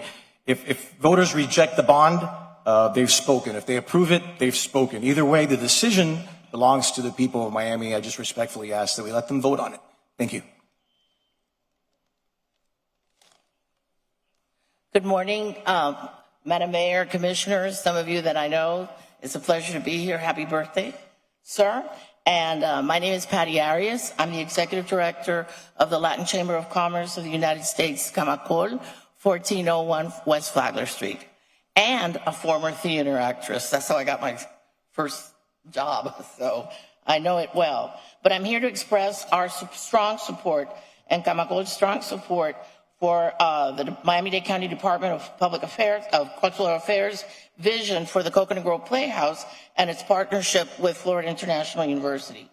For over 16 years, Camacol has promoted the creative industries because we recognize them as a powerful engine for economic development, entrepreneurship, job creation, and innovation. We have long believed that investing in the creative community is investing in the City of Miami and Miami-Dade County and in Florida. I know firsthand that the members of this commission are forward-thinking and understand the many opportunities this sector brings. The Coconut Grove Playhouse project is much more than the restoration of an iconic landmark. It is a strategic investment that brings together culture, education, workforce development. The partnership with FIU transforms this project into more than a theater. It becomes a living classroom where students can learn, train, intern, and prepare for careers across the spectrum while working along professionals. Please support this project, and thank you very much. Good morning, Madam Mayor, Commissioners, and happy birthday, Commissioner Rosado. My name is Ken Gesso, Florida International University, and I am a Senior Vice President at the university. For over 15 years, we have envisioned the Coconut Grove Playhouse. Sorry about that. I had a tough time this morning. For over 15 years, we have envisioned the Coconut Grove Playhouse as an amazing resource to advance our academic, educational, and community engagement goals by bringing great theater back to this community. You've already heard from several speakers that talked about the educational, the cultural, and the economic benefits of this great playhouse. I remember in 2011 touring the Playhouse with then Commissioner Mark Sarnoff, our Dean of the College of Architecture and the Arts, about what a great resource this could be for our community. But we could not come up with a financially viable plan for the Playhouse. In 2013, as you've already heard, in partnership with Gable Stage of Miami-Dade County, we have a viable plan for the Playhouse that will truly benefit all of the residents of our community. So we are asking for your support of this great project. You've already heard from many, many speakers this morning that say this is needed, this is important. Let's make it happen today. Thank you. Good morning, Madam Mayor, Commissioners. My name is Matthew Dorsch, and I am asking you to please vote no on FR2 as drafted. It relates to the arrest of homeless persons, which is something that the City of Miami has a long history with. We already know what vague policies that criminalize homelessness do. The city itself has seen the effects of this when it paid out a $300,000 settlement in 2024 when workers destroyed unhoused residents' belongings, which is something that protections would be removed for under this ordinance. And it paid $45,000 for arrests under a panhandling ban that was similarly vague in its language. The City of Miami Beach serves as a warning sign for what these vague laws can do. In February 2025, after passing a similar ordinance, arrests spiked from 10 to 13 homeless persons per month to 78 in only a single month. In a county that especially has a 1% food and beverage tax to fund emergency housing that gives tens of millions of dollars to the county for this specific reason, this ordinance takes away the processes that make that money effective and find homeless people to fill those beds. So please reject FR2 as it's written and codify a proper property handling policy for homeless individuals and define a minimum notice. Thank you. Good morning, Madam Mayor, Commissioners. My name is George Hodge, 555 Northeast 15th Street, City of Miami resident and board member of Gable Stage Theater Company, which will operate the theater at the Playhouse once it's completed. We want to be respectful of the Commission's time, so we won't all speak today, but can I ask the Gable Stage team and supporters to stand or raise your hands? Thank you. Gable Stage puts on award-winning theater recognized as among the best in the region, but today I just want to talk for a minute about our impact in the community and the work that we look forward to bringing into the Grove. In our 27 years, we've served more than 500,000 patrons and contributed more than $10 million to our economy. For more than 13 years, as you've heard, we've partnered with FIU for Shakespeare in the Schools, which takes adaptations of Shakespeare's plays to more than 20 high schools every year. This year, we featured 30 performances and reached 6,500 students.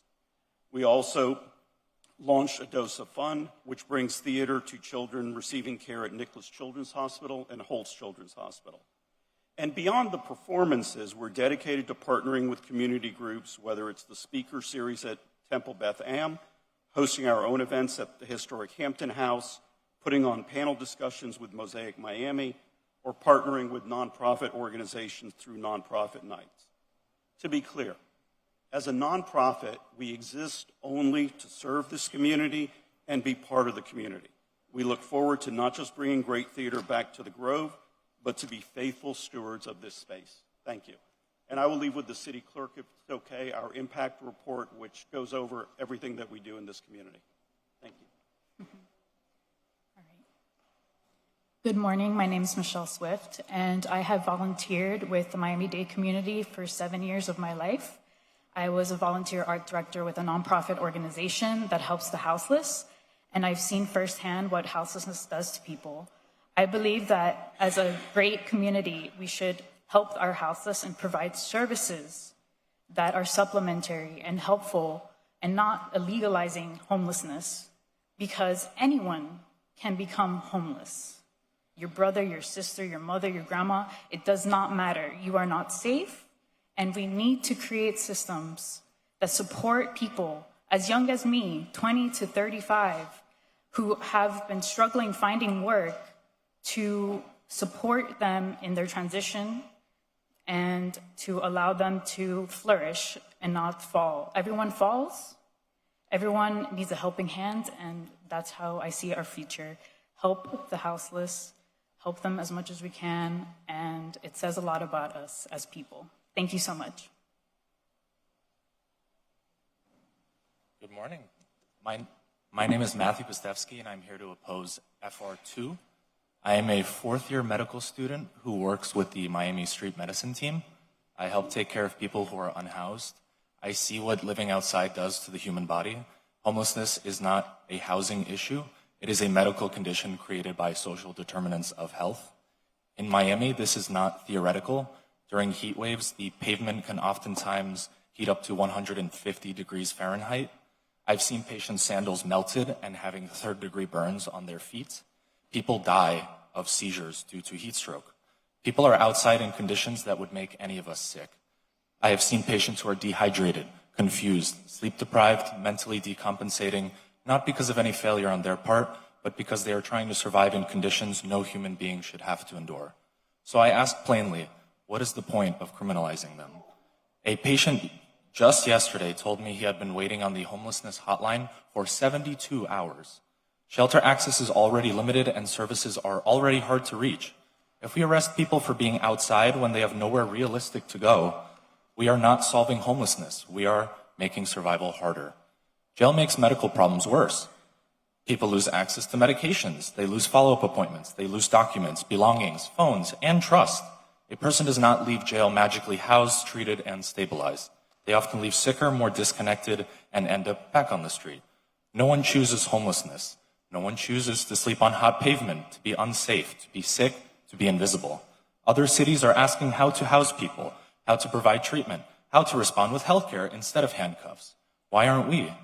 If Miami wants to be a national model, then let us be a model for dignity, housing, and public health, not for jailing poverty. Please vote no. Thank you.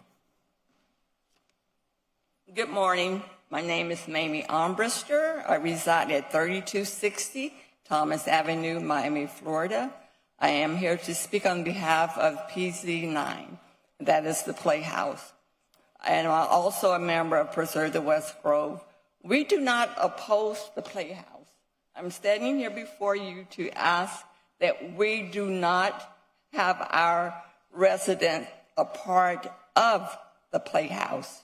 When we moved in our area, as a homeowner, as a resident, we have rights to expect no traffic, low traffic in our area. We want that to continue. We have children in the area.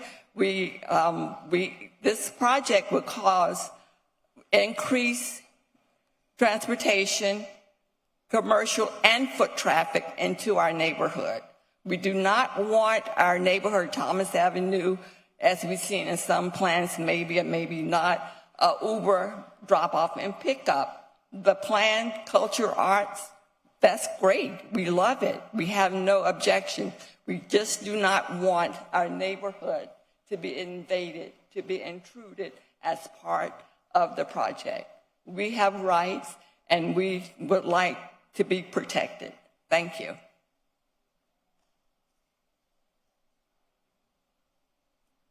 Good morning. My name is Claire Traeger. I live at 3232 Coral Way. Do you mind bringing that down a little bit more? Thank you. My name is Claire Traeger. I'm here. I live at 3232 Corway. I'm here on behalf of the Coconut Grove Playhouse. I'm not a public speaker, and I'm not here on behalf of a specific organization. I'm just a private member of the arts community. I've worked in the arts and entertainment for 30 plus years, and I know how important the cultural arts are to a city's identity.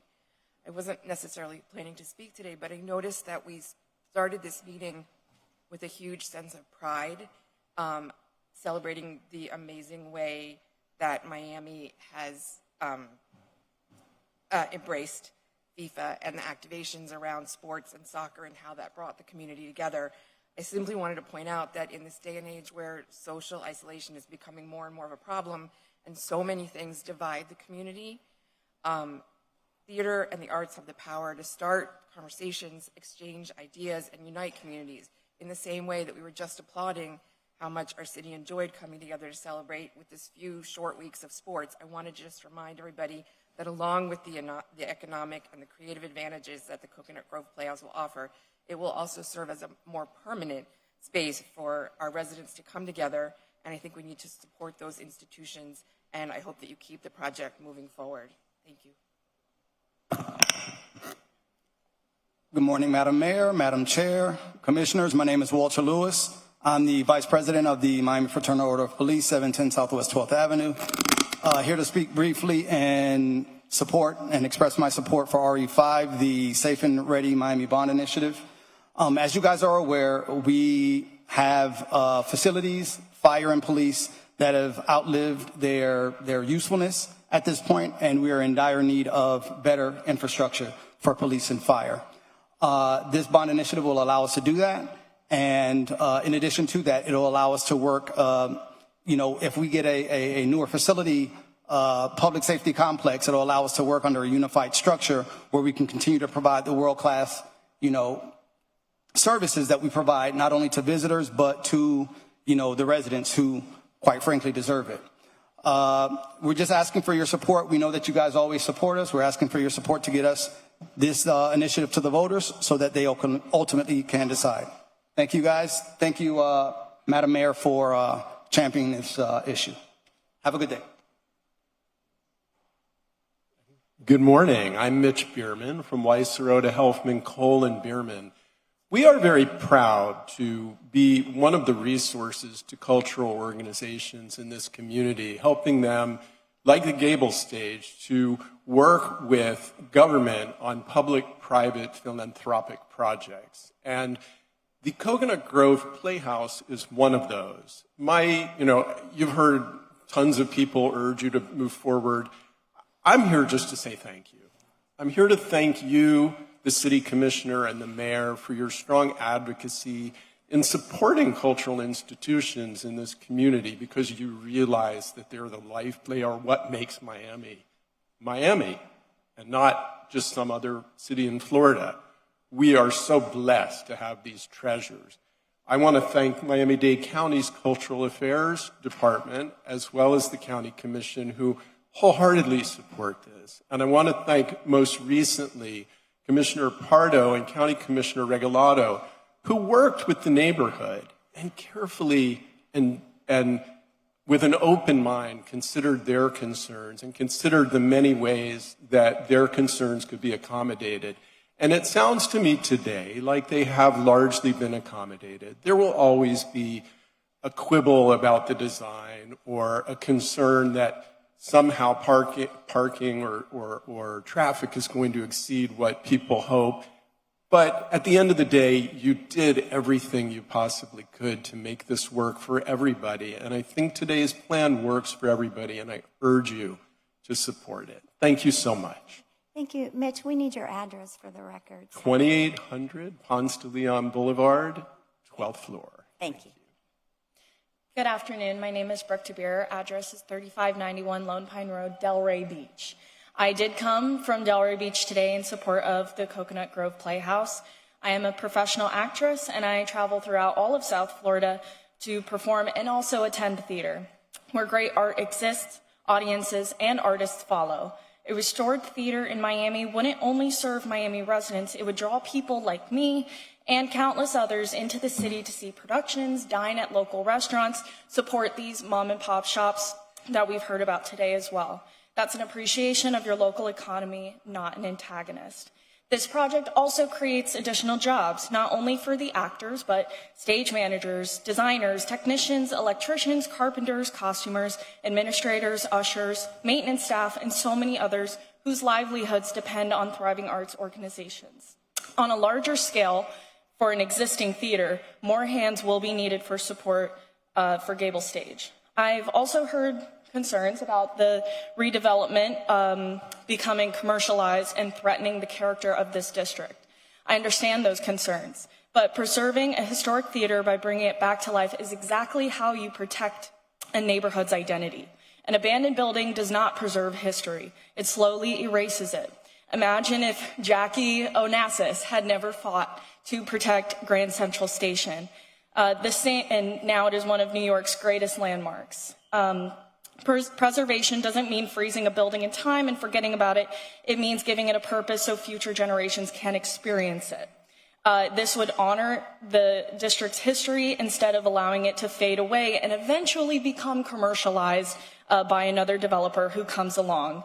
Gable Stage is also known for its educational outreach, and it allows young artists to contribute with meaningful opportunities, and this would contribute to the community, not take away, but give back to it. Thank you. Thank you.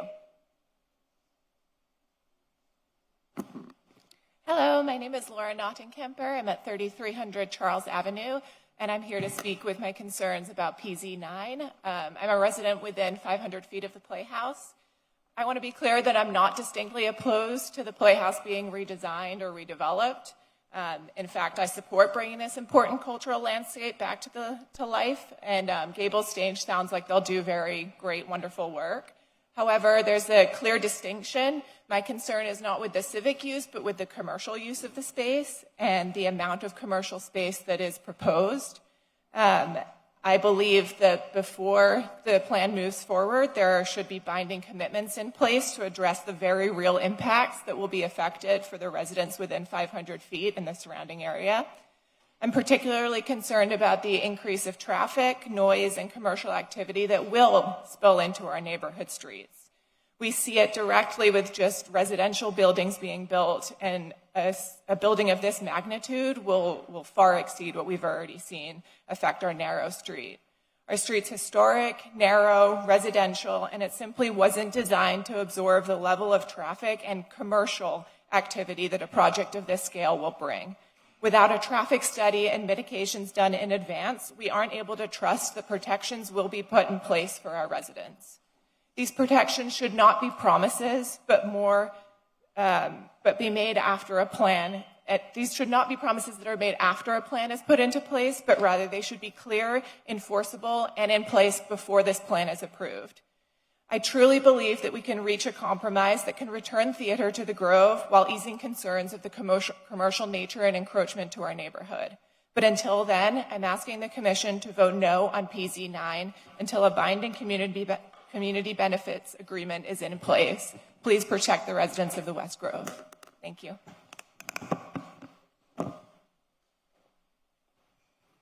Good morning. Michael J. Langley, 40 Northwest 3rd Street, Suite 200. And I serve as Executive Director of Florida Justice Institute, and I rise in staunch opposition to the proposed ordinance FR2. First, let me just say that I cannot even believe that 5 days after commemorating this country's 250th anniversary, our local government is considering jailing its own residents for simply existing. Nothing quite says America like incarcerating your neighbors. Moreover, proposing this in the middle of hurricane season is beyond appalling. The commissioner's stated goal in introducing this proposal is improving quality of life for the entire community. How could that possibly happen when a segment of the population will be thrown in jail under this proposal for doing something that every single one of us needs to do daily to survive, and that's sleep? But we all want to solve this issue, so if we take the commissioner at his word, this ain't it, as the kids would say. This is more than just a moral stance, it's an economic imperative. Unfortunately, too often, your zip code plays an outsized role in your upward mobility. According to the National Low Income Housing Coalition, residents in the same zip code as this very building must earn over $50 an hour to afford the average 2-bedroom market rate unit. How many residents in your district earn that in this zip code, citywide? Many of those without permanent housing throughout Florida are working but aren't making enough to reach that threshold, causing them to live in cars, tents, and yes, on the streets. This proposal would criminalize them for their inability to afford the basics. Sadly, this playbook isn't new. What we do know is that housing is far and away less expensive to taxpayers than arresting and jailing people without means. Listen, we know that these punitive approaches are ineffective, costly, and exacerbate homelessness, not solve it. So what does that tell you? We need to be transformational, not transactional. Thank you, sir. And we need evidence-based solutions. Thank you so much. Appreciate it. Thank you very much. Good morning, Madam Mayor, Commissioners, city officials, and most importantly, the community of Coconut Grove. My name is Elliot Durant, and before I was a businessman here in Coconut Grove, I was a performer. I was a student at the High School of Performing Arts. As many just said, the school was called Fame. I've also been for 40 years in the Screen Actors Guild and AFTRA and Equity, American Equity. I played the Tin Man and the Wiz off Broadway, Antigone, and many other shows. And later I worked in a 99-seat theater in the Round in West Hollywood. That's where I learned something that never left me. There is nothing more exhilarating for an actor, and moreover the audience, than being close enough to hear, see, feel, and live inside a story together. That is theater. You cannot manufacture that, you can only preserve it. And that's why I stand here this morning in favor of moving forward with the Coconut Grove Playhouse with some caveats. We hope for it not to be a teardown, but a restoration. We want it to be faithful to Keenel and Elliott's original 27 design down to the original exterior paint color, the ground floor, the soul of the old auditorium should not be lost. Our conservatives have carefully preserved the double proscenium arch, some of the Solomonic columns, and the decorative grills, craftsmanship that cannot be recreated. We hope that they can live again inside the new theater. I think often of Monty Traynor, my chairman, when I served as president of the Coconut Grove Chamber of Commerce, one of my closest friends that I've had since the day I arrived here in town. He has been like a father and son to me. Monty taught me that this town's character lives not just in its trees, its bays, but in the buildings like this one, the Coconut Grove Playhouse.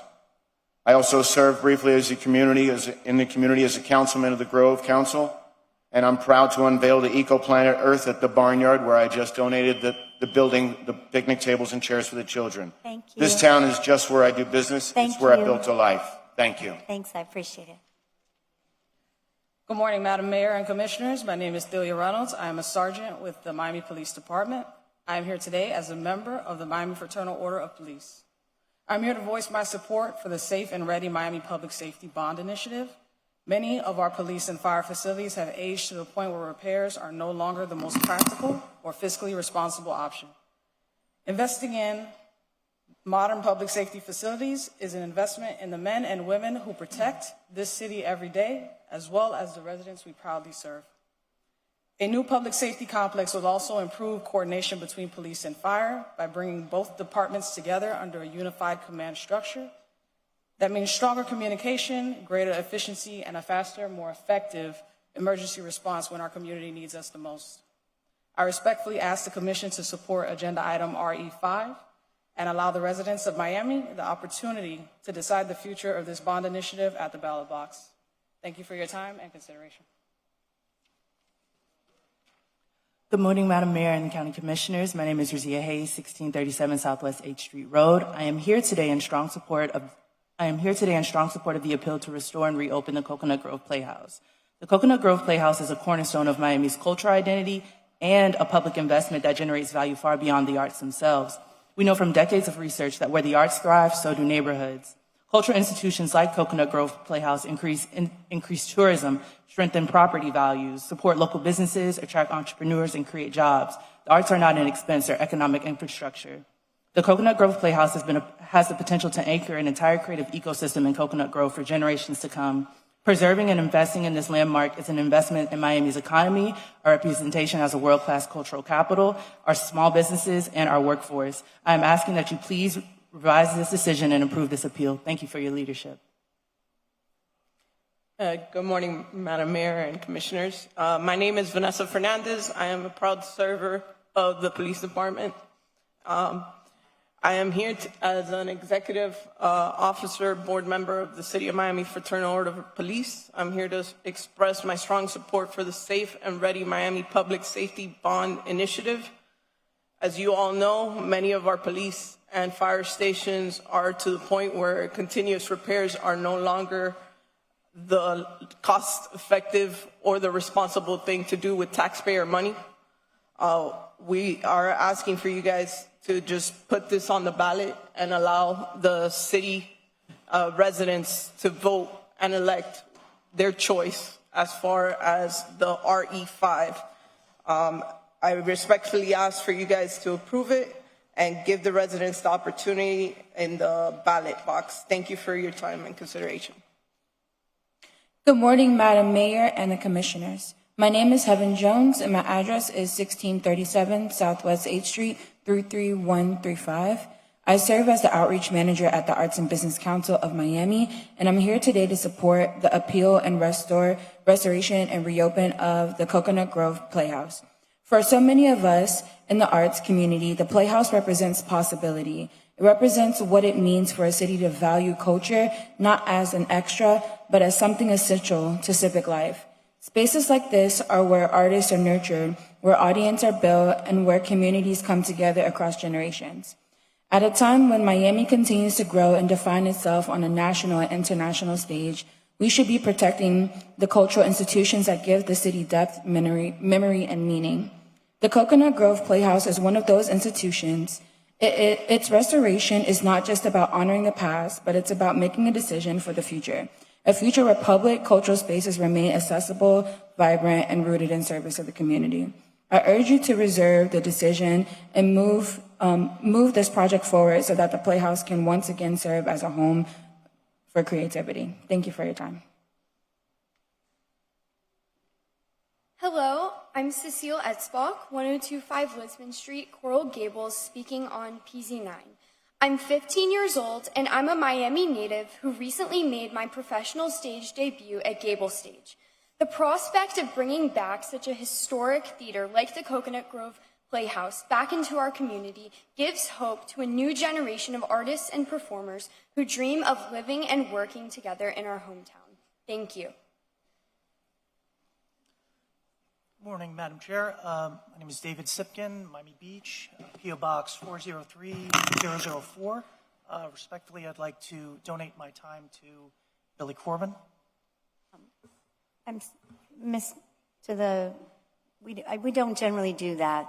So you're welcome to speak for 2 minutes, and then, of course, Mr. Corbin is welcome to speak for 2 minutes. Thank you. Point of order, Madam Chair. Point of order, Section 2-33C2 of the Miami ordinances. I think is quite clear on that issue, Mr. City Attorney. I don't believe that the chair has discretion, and the chair certainly has allowed it in the earlier meetings in just the past couple of months. The code does provide that no more than, I guess, 5 minutes total. Correct. You can't combine time, but ultimately the chair does have the discretion. That is not in the ordinance, sir. Orderly fashion. That is not in the ordinance. Mr. Corbin, you have 4 minutes. Thank you. Good morning, Billy Corbin on RE5. This $1 billion bond boondoggle is kamikaze fiscal policy. The city is on a collision course with bankruptcy. With one vote, we could apparently double the city's debt to $2 billion. And after all the great questions asked by Commissioner Gabella and King and Pardo back in May, nothing has changed over the last 2 months. None of the promised community outreach or town halls or public input. All you did was launch a pro-bond propaganda website at taxpayer expense, and it's all a straw man. We don't need pictures of leaky roofs and rundown fire stations. Everyone knows the city has failed our first responders, and we all agree that they deserve better. The question is, how much should it cost, and how are we going to pay for it? The administration admits it's going to be $800 million. So you know it's going to be at least $1 billion, and almost $500 million of that will go to interest, legal fees, and expenses. That is not a community benefit. And who gets that money? We don't know, and they won't tell us. And of the $450 million proposal, only $150 actually goes to neighborhood fire stations. $300 million goes to an office building in Mel Reese, which is also not a community benefit. And it's way too much money for an office building. Commissioners, I urge you to do what you did last time. Defer this item. It needs more scrutiny, negotiation, and consideration. Be transparent. Hold town halls, send it to the Finance Committee as is proper procedure, but do not pass it today, because this is effectively a $1 billion trust fund, and we do not trust this administration yet. On RE3, Joe Carollo owes the City of Miami taxpayers $20 million in attorney's fees, so today you will be voting to give $770,000 to Joe Carollo? That doesn't make any sense. Hang on a second. That's not what you should be doing. What happened to Commissioner Gabella's very good plan to sue Joe Carollo for that money as leverage in this litigation settlement? Commissioner Rosado, I know Joe Carollo spent $500,000 to get you elected, but he's going to spend 2 or 3 times that to get you unelected when he runs Manny Morales against you. So vote no. Commissioner Escalona, you were elected to end the Carollo corruption. Do it. Vote no. Commissioner, you're the only attorney on the dais. You know full well that you should have stopped paying those attorney's fees the moment that it was fully adjudicated that this was a personal capacity lawsuit. Vote no. Commissioner Gabella, you've been the leader on this. For 2 years, you've been asking for a straight answer from the city attorney on how much he actually owes the city. If my lawyer wouldn't give me a straight answer in over 2 years, I'd fire him and refer him to the Florida bar. What are we doing? Vote no. Commissioner Pardo, you got elected in no small part because you stood outside this building months before Election Day and called for Joe Carollo's resignation over that $63.5 million corruption judgment. Speaking of which, don't listen to the city attorney. You guys know this already. He's not being straight with you, okay? He's just not. And you can't listen to his deputy city attorney either, all right? You can't get a straight answer from him. And he is colluding with Joe Carollo and his attorney. It's in the public record to protect this money in this settlement from the $61.5 million he owes in the corruption judgment for weaponizing government against private business owners in Little Havana. And finally, Madam Mayor, if they have the gall to pass this item, you could be the hero. Veto it. And tell Joe Carollo exactly what we think of him and where to go, which is exactly what you campaigned on. Thank you. Okay. Good morning, Madam Mayor and Commissioners. My name is Doris Gomez. I'm a police officer with the City of Miami Police Department. I am here as a member of the Miami Fraternal Order of Police, located at 710 Southwest 12th Avenue. I want to express my support for the Save and Ready Miami Public Safety Bond Initiative. Many of our police and fire facilities have reached such an advanced state of disrepair that renovation is no longer a practical or a cost-effective solution. Replacing these outdated facilities with a modern public safety infrastructure is an investment not only for the safety of our first responders, but for the community that we serve. A new public safety complex will strengthen coordination by allowing police and fire to operate under a unified command, improving communication and efficiency with public safety, emergency preparedness, and emergency response capabilities. I respectfully encourage the Commission to vote in favor of this agenda item and give the residents of Miami the opportunity to decide the future of this bond initiative at the ballot box. Thank you. Good morning. Emma Behar, 235 Catalonia Avenue. I'm here on behalf of Brian May, the chairman of the Miami-Dade Cultural Affairs Council, reading this letter for the record. As Coconut Grove resident and chairman of Miami-Dade Cultural Affairs Council, I write this letter to the City of Miami Commission urging their support of the county's appeal regarding the Coconut Grove Playhouse zoning application.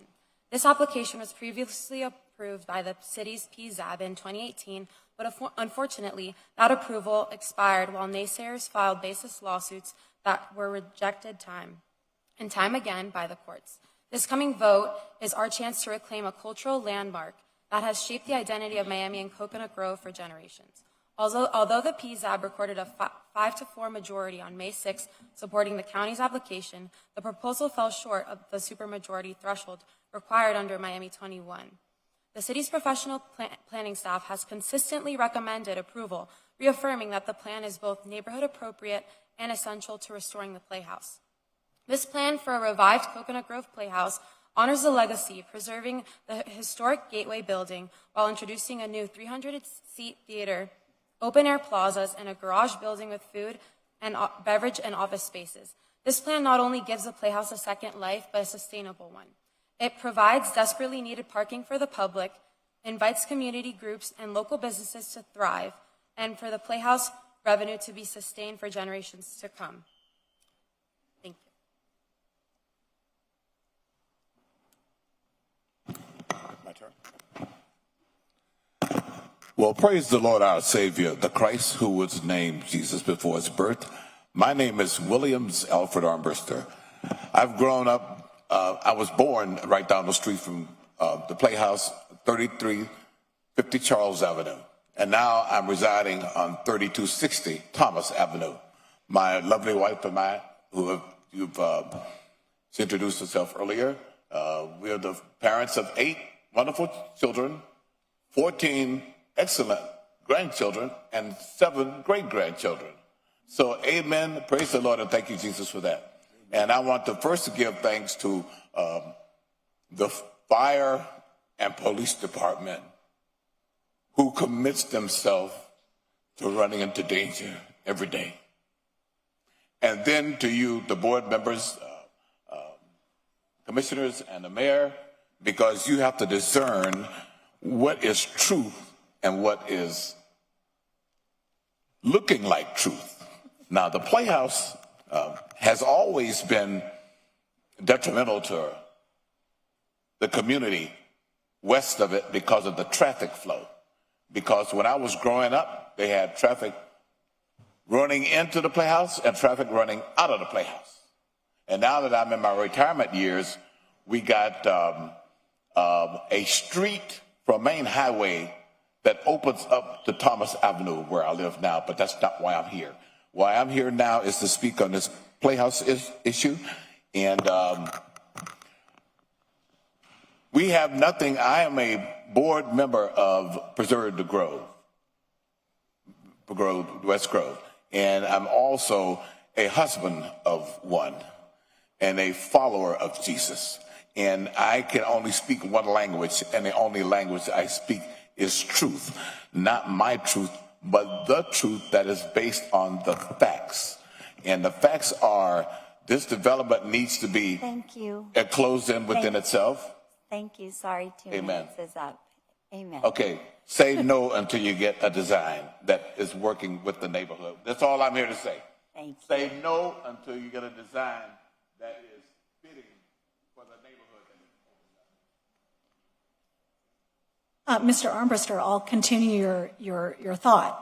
Hi, Katrina Morris. I'm a resident of Coconut Grove.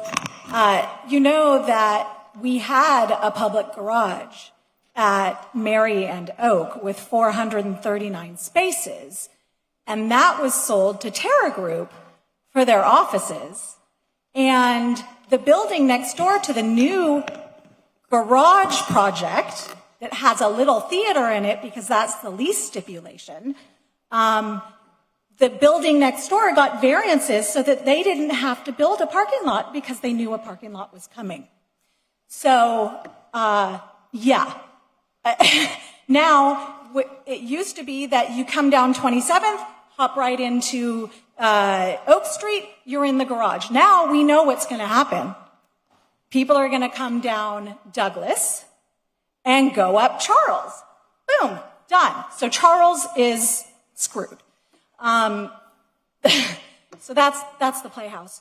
And the historic part is completely demolished. But anyway, also, please do not vote for this extra allowance of lot coverage for the porticos. We already have a 77% lot coverage with impervious surfaces. So we're losing our habitat. We're losing our habitat.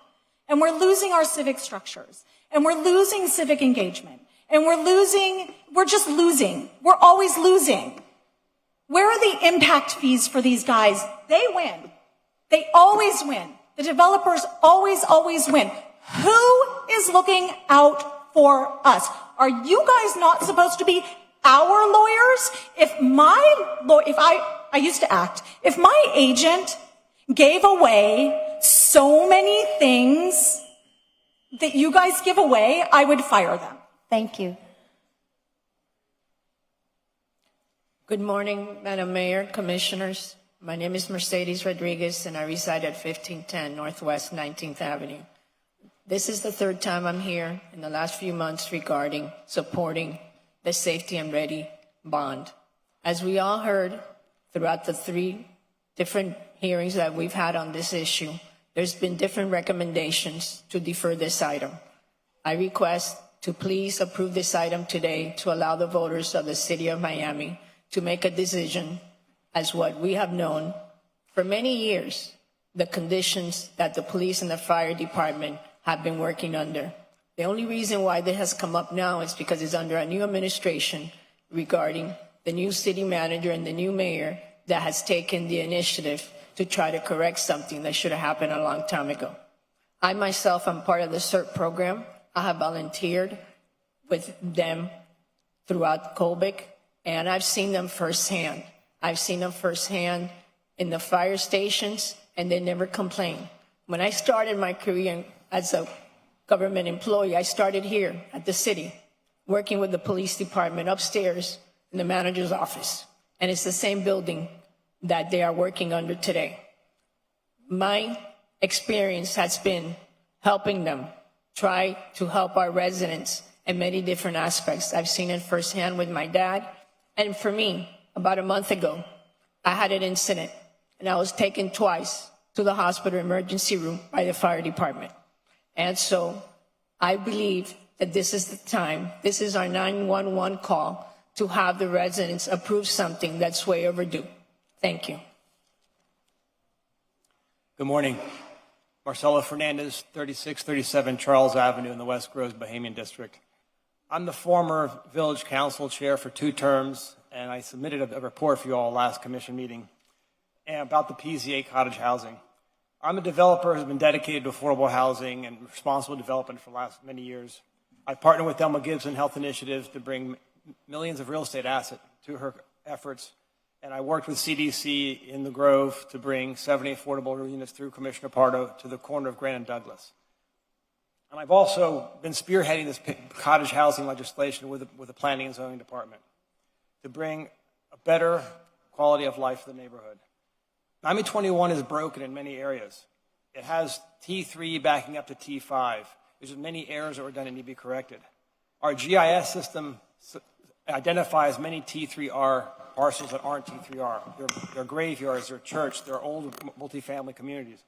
So I did a detailed study on what the planning department is going to do, and if you take each neighborhood by itself, you'll see that the potential impact for cottage housing in T3R is a handful of lots. It's not going to be this massive double density that people are thinking about. It will not only bring it will bring traditional single-family homes like the ones that built the communities. It'll also give it an option to many generational families that own property to stay in their neighborhood and reject gentrification. Cottage legislation is a great step in the right direction. It was unanimously approved by PZAB, and it really is going to be a benefit to the housing shortage. But the way it's proposed as T3O only does nothing for our housing shortage.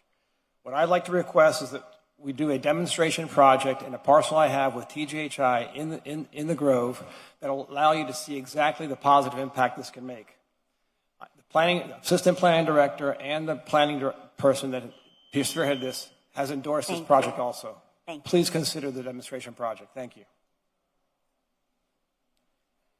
Good morning, Madam Mayor and Commissioners. My name is Richard Perez, and I serve as a sergeant with the City of Miami Police Department. I am here today on behalf of the Miami Fraternal Order of Police to voice my support for the Safe and Ready Miami Public Safety Bond. Our police and fire facilities have served the city for many years, but many have reached the point where continued repairs are no longer the best investment. Replacing outdated facilities with modern purpose-built spaces will better support the men and women who protect the community while ensuring taxpayer dollars are invested wisely. This initiative is also about improving the way we serve the public By housing fire and public in a shared public safety complex, we can strengthen communication, streamline operations, and coordinate emergency response more effectively. When seconds matter most, those improvements can make a real difference. I respectfully ask the Commission to approve Agenda Item RE5 and allow the voters of Miami to decide the future of this important investment at the ballot box. Thank you for your time, your leadership, and your consideration. Good morning, Madam Mayor, Madam Chair, and Commissioners. My name is Keller Gillette.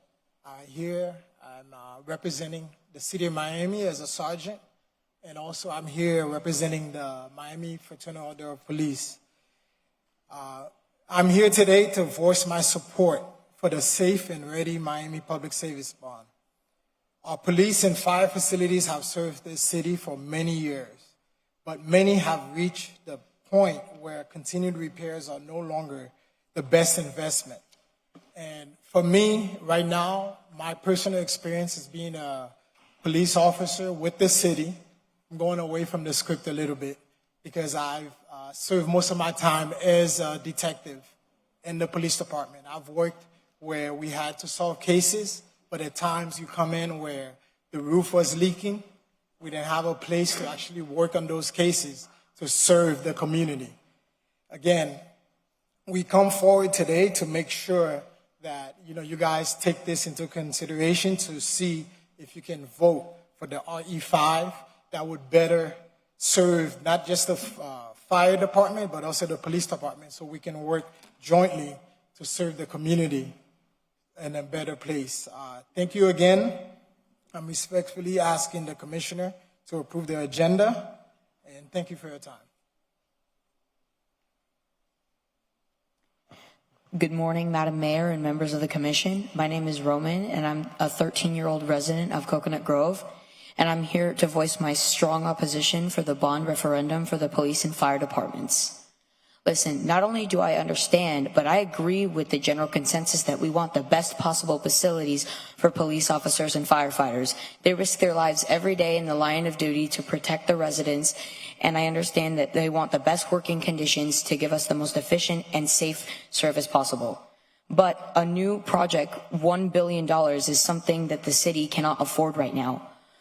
The cost of living in Miami is at an all-time high, and there are many residents here who are already struggling to do basic things like paying rent and taxes.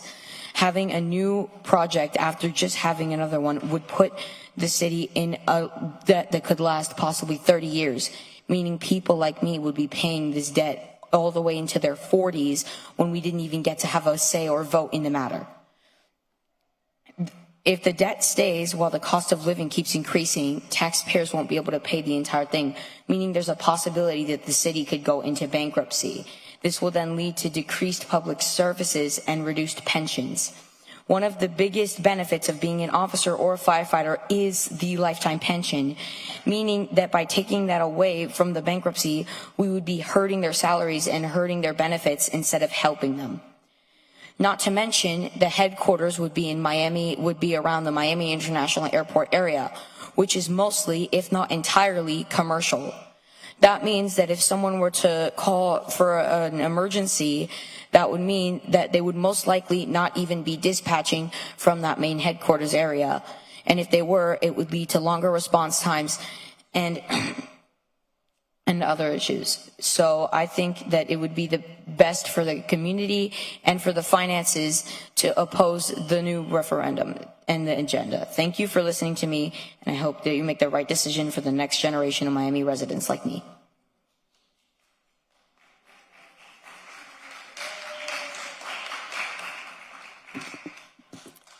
Hello, my name is Jennifer Howard, and I live at 12101 Southwest 68 Court in Miami, Florida.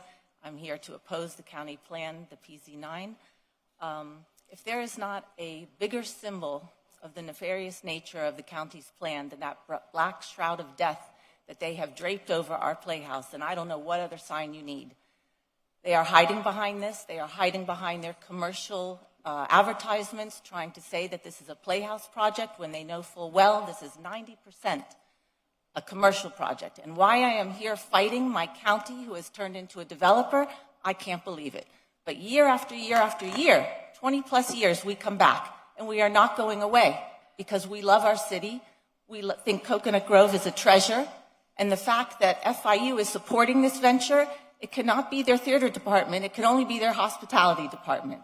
So I am just ashamed who is supporting this project, because if you really look into it, if you look at how the spaces are designed, it's not about a playhouse. And the fact that they need to add more space and they are requesting more land, they are just eating up our grove. And I'm sick of it. I am sick of coming here year after year, but you can bet your butt I'm going to come here. But it's enough. It's enough that they keep appealing and winning, and we keep fighting and we win. So why are they getting to appeal and do this over and over on our dollars? You know why? Because this is a free gift from the state, and they're stealing it from us. And it's time to put an end to it. Thank you very much. Good morning. My name is Duriel Smith. I'm a police sergeant for the Miami Police Department, and also a member. I'm here as a member of the Fraternal Order of Police. I'm here to voice my support for the Safe and Ready Miami Public Safety Bond Initiative. As been stated before, many of our facilities within the Miami and Fire Police Department have deteriorated and aged over time to the point that the repairs are no longer practical. Investing to build new facilities will invest in the men and women who serve the public and the city of Miami. Building a new safety complex can benefit in coordination between police and fire, and bringing both departments under one unified command where we can be more effective and respond to the community needs as needed. I'm respectfully asking the Commission to support agenda item RE5 and allow the Miami residents the opportunity to decide the future of this bond initiative at the ballot box. Thank you. My name is Gloriana Calhoun. I'm a South Grove resident, and I'm here to oppose the county plan for the Coconut Grove Playhouse.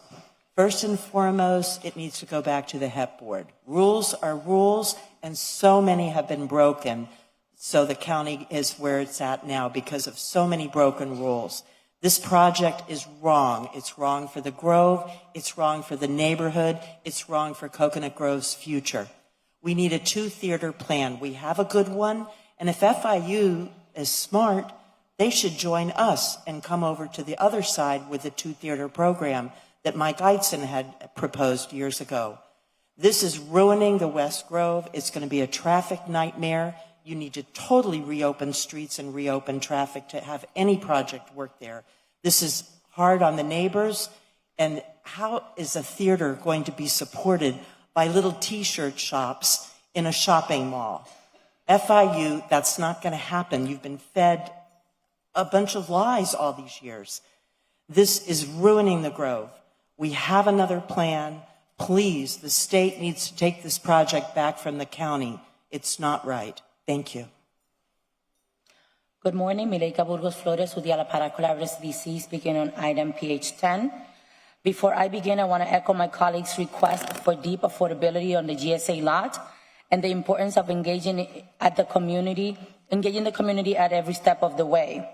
Alapara CDC led the initial community engagement process at the request of Mayor Suarez, hoping that it would drive the request of the RFP process based on the community's needs. We have a chance to do the right thing for the people of Alapara. On behalf of the Alapara Collaborative CDC, I want to sincerely thank Commissioner Miguel Angel Gabela for supporting Alapara entrepreneurs with item PH10. Today's investment is much more than funding. It's an investment in people.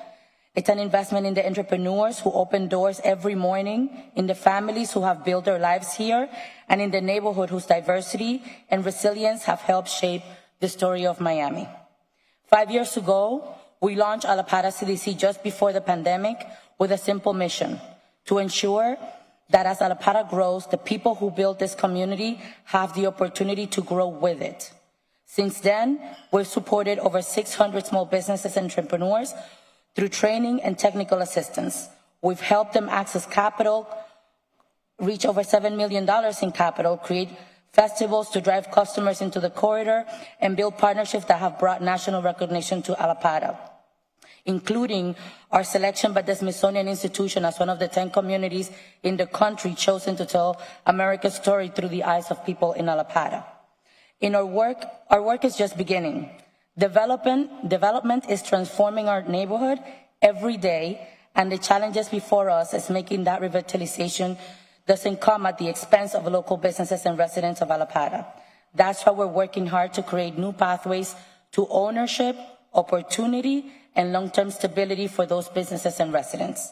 Commissioner Gabela has been a true partner of that vision. His support through this grant funding will allow us to continue the work. Thank you. Hi, I'm Rachel Prestipino. I'm here representing Catalyst Miami. Also speaking briefly on the GSA lot, we're glad it's being redeveloped. Thank you, Commissioner Gabela.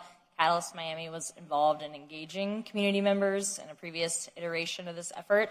And it's clear people want housing that is affordable for the actual residents of Allapattah. I think everybody on the board knows that the area median income in that area is more like $40,000 a year, not what workforce housing would designate at 100 to 140% of the county median income. And so just want to echo that we really want to prioritize deeply affordable housing. I know the RFP is going to be reissued and could be written in a way that really incentivizes that. So please involve us in engaging the community in that effort. Also speaking on FR2, last night I was pumping gas. I was speaking with a man named Ray, recently released from incarceration after at least 15, 20 years.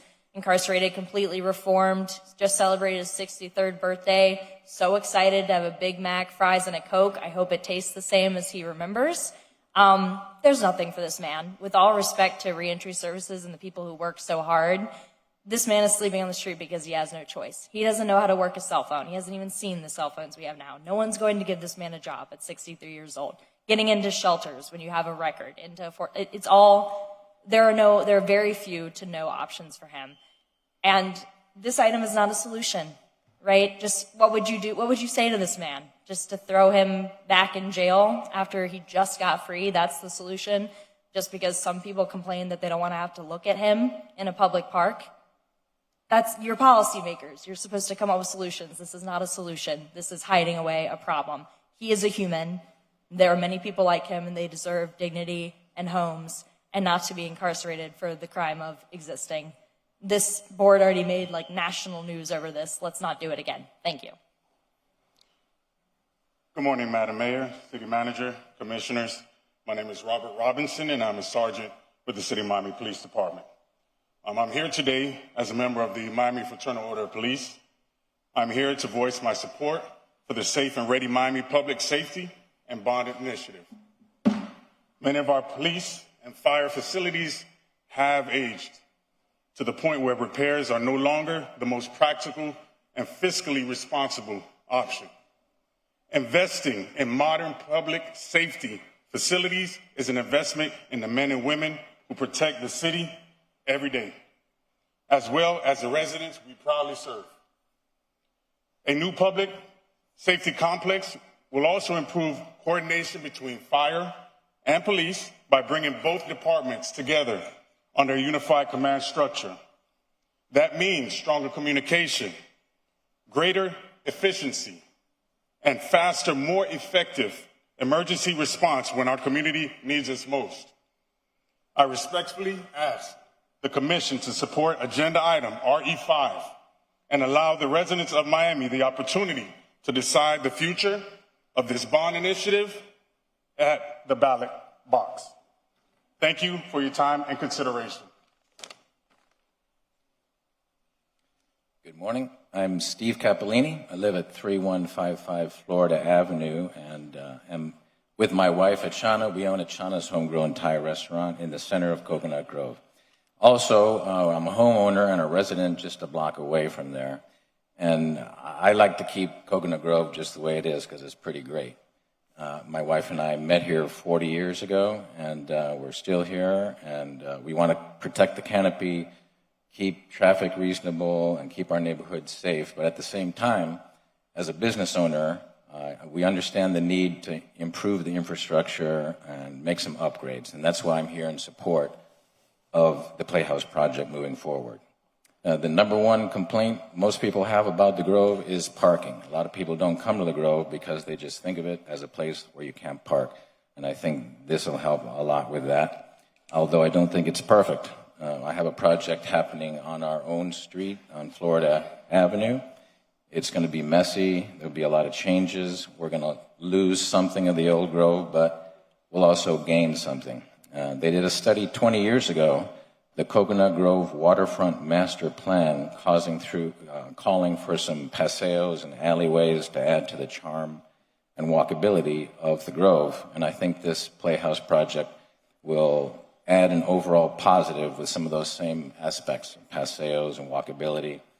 And I've talked to the architects, there will be a gate to block excess traffic and drop-offs for those neighbors back there. And so I think that's part of the project already. I want the Grove to remain Grovey. We love it, but I also want people to be able to park so they can come support the businesses that really struggle, especially this time of year. And there's no perfect decision you can make today, I don't think, but maybe the best decision you can make is to move forward with compassion for our neighbors and our businesses. Thank you. Good morning, Madam Mayor. Good morning, commissioners. Packed agenda today. My name is Katy Dos Santos, 2150 Coral Way, and I have the pleasure of serving as the Executive Director at Transit Alliance Miami. But previously, in a different capacity, I also worked in the past with my fellow collaborators at the Alapata Collaborative and at Miami Homes for All around the GSA lot. Item RE7 brings really the opportunity to once again reemphasize that community members, many of whom I had the pleasure of sitting in front of and having many long, deep interviews, asked for deeply, deeply affordable housing on this lot. There are opportunities here to move forward. Folks have been talking all morning about traffic. The way that we address traffic, build near transit. You know what is near the GSA lot, which is 20 acres of redevelopable land? Santa Clara Station, and also the City of Miami trolley, and a few other bus lines also. This site provides a critical opportunity for not only the neighborhood, but for the City of Miami. Also, FR1, sidewalks are some of the most basic infrastructure, and when we protect them, as we are experiencing this growth, ideally from building deeply affordable housing in mixed income housing, we really are protecting the right-of-way of pedestrians, their safety, and the accessibility of the city. Lastly, on a personal capacity, I want to speak on FR2. The way we address homelessness and quality of life in the City of Miami is by ensuring access to opportunity, not criminalization that our residents who are most barred from that opportunity are honestly already facing. The way to solve that is actually through affordable housing. So many items here connected. Thank you for your time. Good morning, Madam Mayor, Madam Chair, Commissioners. Rob Piper, 1401 Southwest 17 Terrace. I'm here actually to thank you.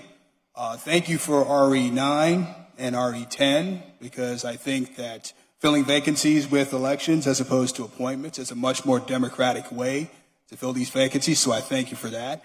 Also, thank you for RE12 and RE13, because I feel that, and I have limited experience, but I feel that those are two more prudent ways to fund critical facilities for fire and police than asking the county residents to shoulder another almost half a billion dollar in debt. So thank you for that. And finally, I am here against FR2.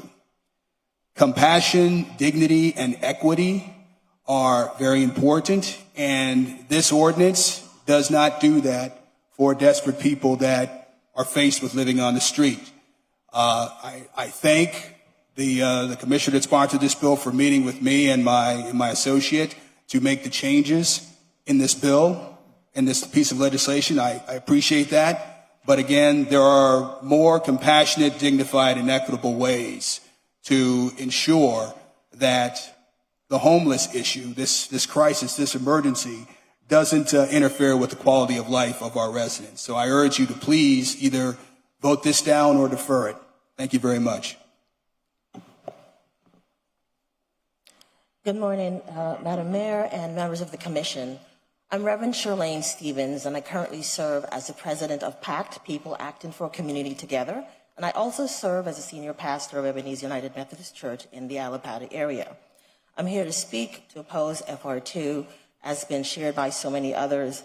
I wanted to say that in my faith tradition, Scripture tells us that the poor will always be with us. And I believe that's for a reason. It's to keep us humble and to remind us that we are supposed to be caring for others, especially those who are the least among us. And so while I understand that oftentimes when someone is on the street and they become offensive to others, it does impact the quality of life for other citizens, I think that we should look for solutions to help them. It's already been stated that housing and lack of affordable or deeply affordable housing is one of the issues that really causes this to be a major problem. But we also have the issue of mental health. Homelessness has a face. And I know of a name, DeRoy Carter, who is currently on the streets because he has issues with a drug addiction, and he's also schizophrenic. PACT has worked with the county and Judge Steve Leifman to come about with the reopening of the Center for Mental Health and Recovery, and that is something that we'll eventually be able to help someone like DeRoy. Not right now, and hopefully within a few months we'll be able to do that work. But I think it's important for us as stewards of the community and those of us who are charged with doing the stewardship to find ways to come up with solutions that will be helpful for those who really are vulnerable and in need of mental health. And I also have a concern. I was here a few weeks ago to speak against 287G. I'm concerned about our law enforcement. I know that they're charged to conduct the work that they're set to do, but we're turning them into predators. ICE officers and now going out and collecting homeless folks and putting them into jail is not helping them because they're going to be on the street again. It's going to be a vicious cycle. So please think wisely and carefully about the choices and make a good decision. Thank you. Good morning, Madam Mayor, my Commissioner Damian Pardo, and the rest of the Commission. I'm here regarding the Playhouse issue. And I used to be a merchant store on Main Highway in Florentino Plaza. And when the Playhouse closed, it had a very serious negative impact on the mercantile district here. And it's something that we all want to do. And it's been such a long time. I'm at the stage of dim it, do something. So I'm not going to get into the back and forth of whatever it is. But I think we can mollify the concerns of the residents by, one, completing the traffic study and presenting a plan that would mitigate the traffic. If you put that in advance, I think you would reduce the contentions and the concerns and the anxiety. I have a personal idea that we limit the westbound traffic from Main up to a traffic circle, and eastbound traffic on Charles Avenue to Hibiscus, that would do something. If we would also get a creative way that we can mitigate the commercial intrusion on Thomas and Williams, fine. But whatever else you do, I'm with it. Because, damn it, let's do something. Thank you. Unfortunately, we also need your name and address for the record. I should know better.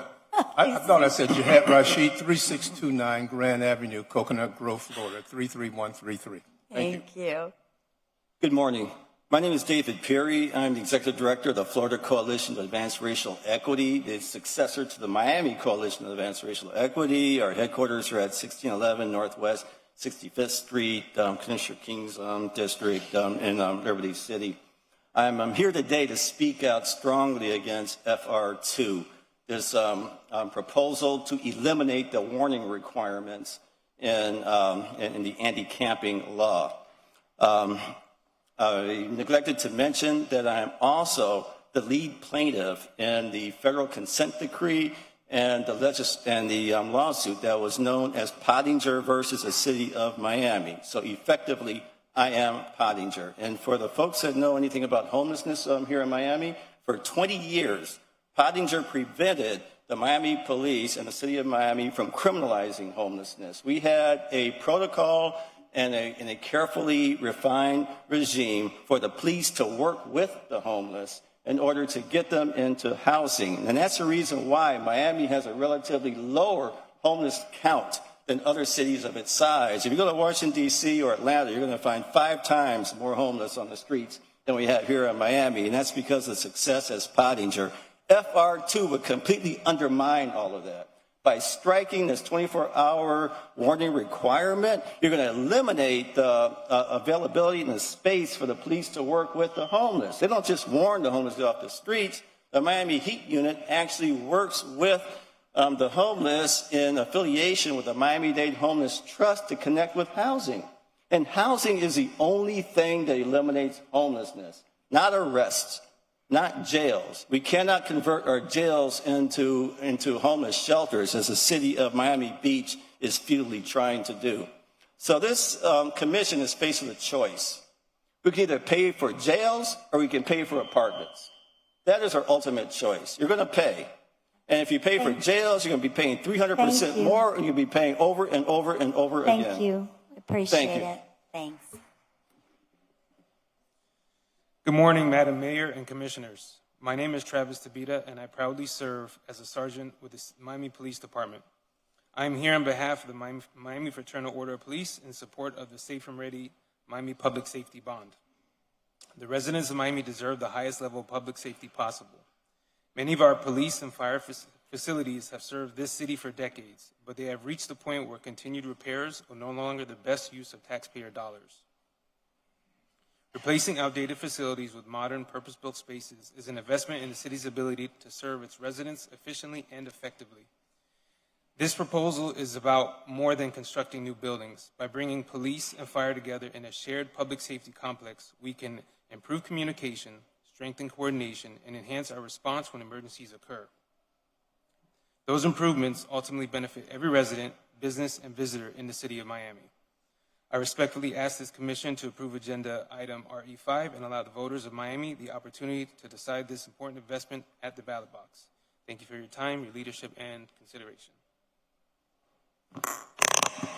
Good morning, Madam Mayor, Commission. My name is Erica Scott. I work for Miami Homes for All, 3250 Southwest 3rd Avenue.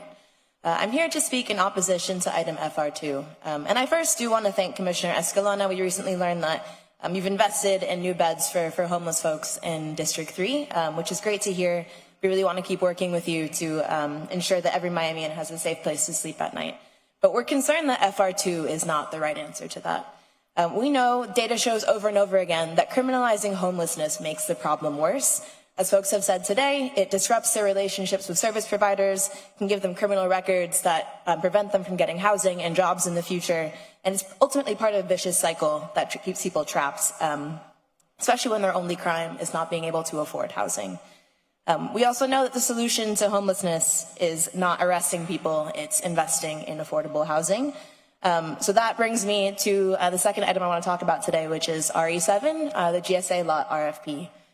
Commissioners, Miami has a generational opportunity to build affordable housing in the heart of Allapattah, in a place that, as Kathy said, is very well connected to transit, and a site that you've correctly identified as underutilized. Thanks, Commissioner Cabela, for advancing the effort to redevelop this site. But as folks have also noted, right, most folks in Allapattah are not earning up to the AMI level of workforce housing. So if we're going to make this site a meaningful opportunity for housing, we need to make it deeply affordable.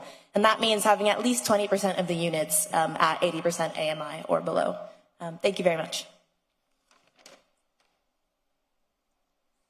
Good morning, Madam Mayor, Madam Chair, distinguished city commissioners. My name is Max Pearl. I am a native of Miami. I graduated from the University of Miami, double major in film and theater. And I've been volunteering basically as a cheerleader, a proponent to save the Coconut Grove Playhouse on social media. We have 12,000 followers. And for 17 years, I've worked to preserve the Coconut Grove Playhouse out of civic pride. Not making any money doing this, no interest in it, it's just civic pride. And the county continually makes the comment, how many years, how many generations have missed out on a playhouse, which I find ironic because the playhouse is gone. They will never experience the playhouse. You just cannot replace it with what they're doing. A majority of it is going to be retail.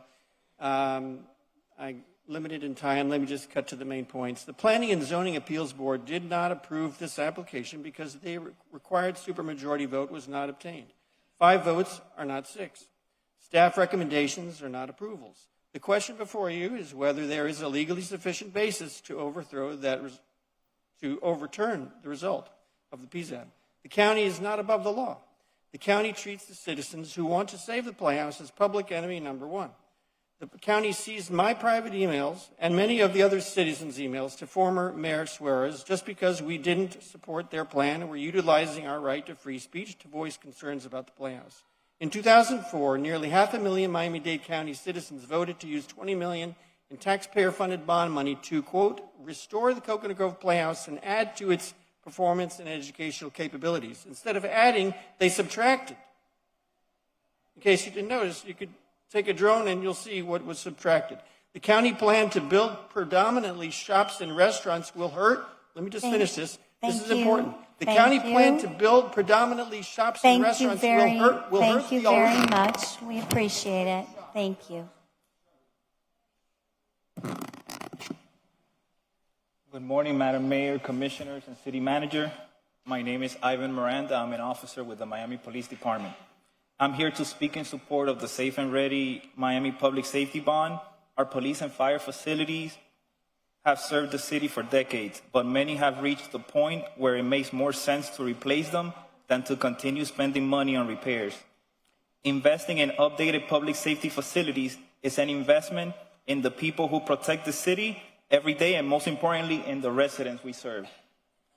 A new public safety complex will also bring our police and fire departments together, making it easier to communicate, coordinate, and respond when emergencies happen. Working side by side will help us serve the community more efficiently and effectively. I respectfully ask the Commission to approve Agenda Item RE5 and give the people of Miami the opportunity to vote on this important initiative. Thank you for your time and consideration. Hi, my name is Kwame Crawford, 2157 Northwest 64th Street, Miami, Florida. I'm a new resident here in Florida. I want to start out saying that I have been homeless in the past year. I am a part of a trans community that has been targeted, and I am here to stand up for the citizens along with myself. It's not an issue because you're human, I'm human, everybody's human. Homelessness is an event. It is not a life sentence. And when you look at yourself, you're looking at that particular person.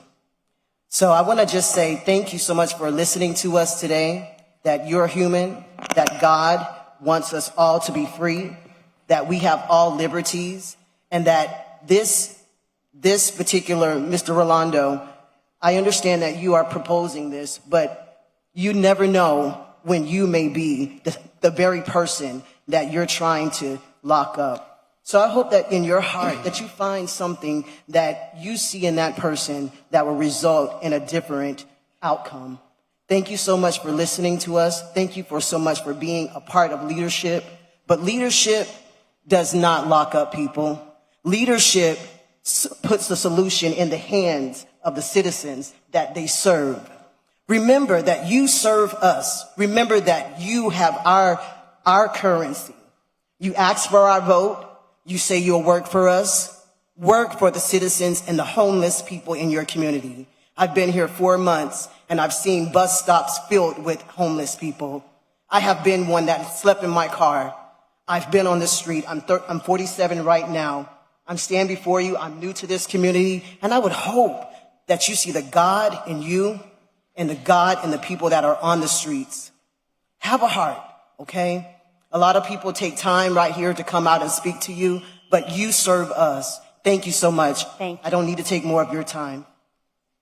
Good morning, Madam Mayor and Commissioners. Fernando Monti, resident from the South Grove on RE5. First, I want to thank Commissioners Pardo, Gabella, Commissioner Rosado, Chairwoman King for prudently deferring this item back in May and preventing this bond proposal, which still lacks the level of public financial detail appropriate for a decision of this magnitude, from being put on a rushed ballot. That was absolutely the responsible decision. I applaud you all for it. Because when you're discussing a proposal that could ultimately require we, the taxpayers, to repay up to maybe $1 billion over 30 years, including principal and debt service, caution is not obstruction. Caution is fiduciary responsibility. And that's the real issue before you today. Not whether our police officers and firefighters deserve safe and modern facilities. Of course they do. I agree absolutely with the mayor. I think we all do in that regard. The real question is whether the public has been given enough financial information to responsibly place this proposal before the voters. I don't believe that standard has yet been met. Before creating new debt, the city should first publish a complete accounting of the 2017 Miami Forever bond. Residents deserve one clear public dashboard showing what has been spent, what has been remained, and what has been committed while that borrowing authority still exists, and what debt taxpayers are already carrying. If there are truly urgent public safety needs, then address those first through phased investments while completing the financial review. And all of this comes while Florida's property tax system is under active debate, creating future uncertainty about how cities may finance long-term obligations in the future. This is simply too important to rush. I respectfully ask you to please defer this item again until the public has full financial picture through sunshine workshops, finance committee review, and a clear district-by-district capital plan. Thank you all very much. Morning, Commissioners, Madam Mayor, Mark Burns, Executive Director of the Coconut Grove Business Improvement District. Madam Mayor, I ask if I could get 1 extra minute to read a prepared statement by one of my business owners. Not today? No, It's been a not long today. one. All right, I'll Thank be you, I'll though. be brief with mine then. You can give it to the clerk and he'll pass it around. Okay, perfect. So please, I'm here obviously in support of the Playhouse project. Let's move this forward. It's been way too long. It's been back and forth for over 15 years here. Please complete the promise that this city commission made 10 or 15 years ago when they sold that Oak Avenue garage, to go ahead and support a new garage over here at the Playhouse property. But I'll start this statement here.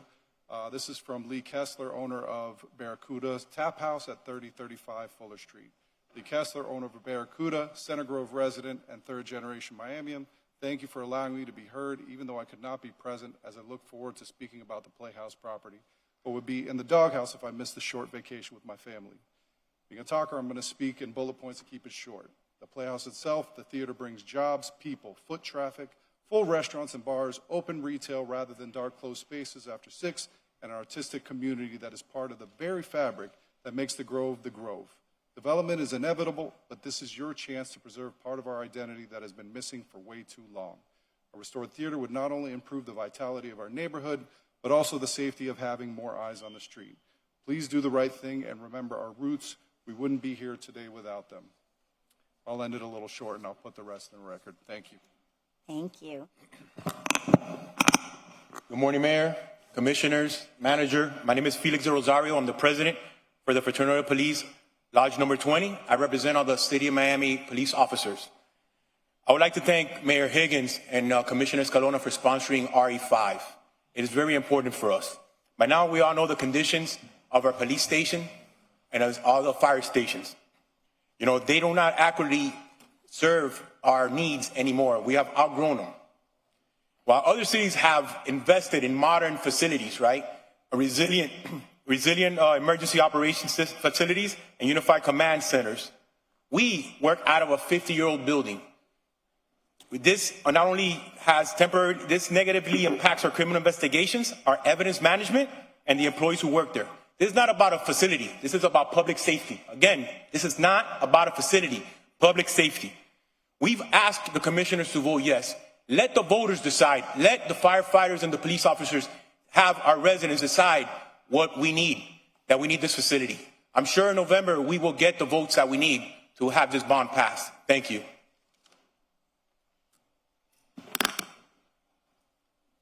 Good morning. Anthony Vinciguerra, 3325 Charles Avenue, board member of Preserve the West Grove.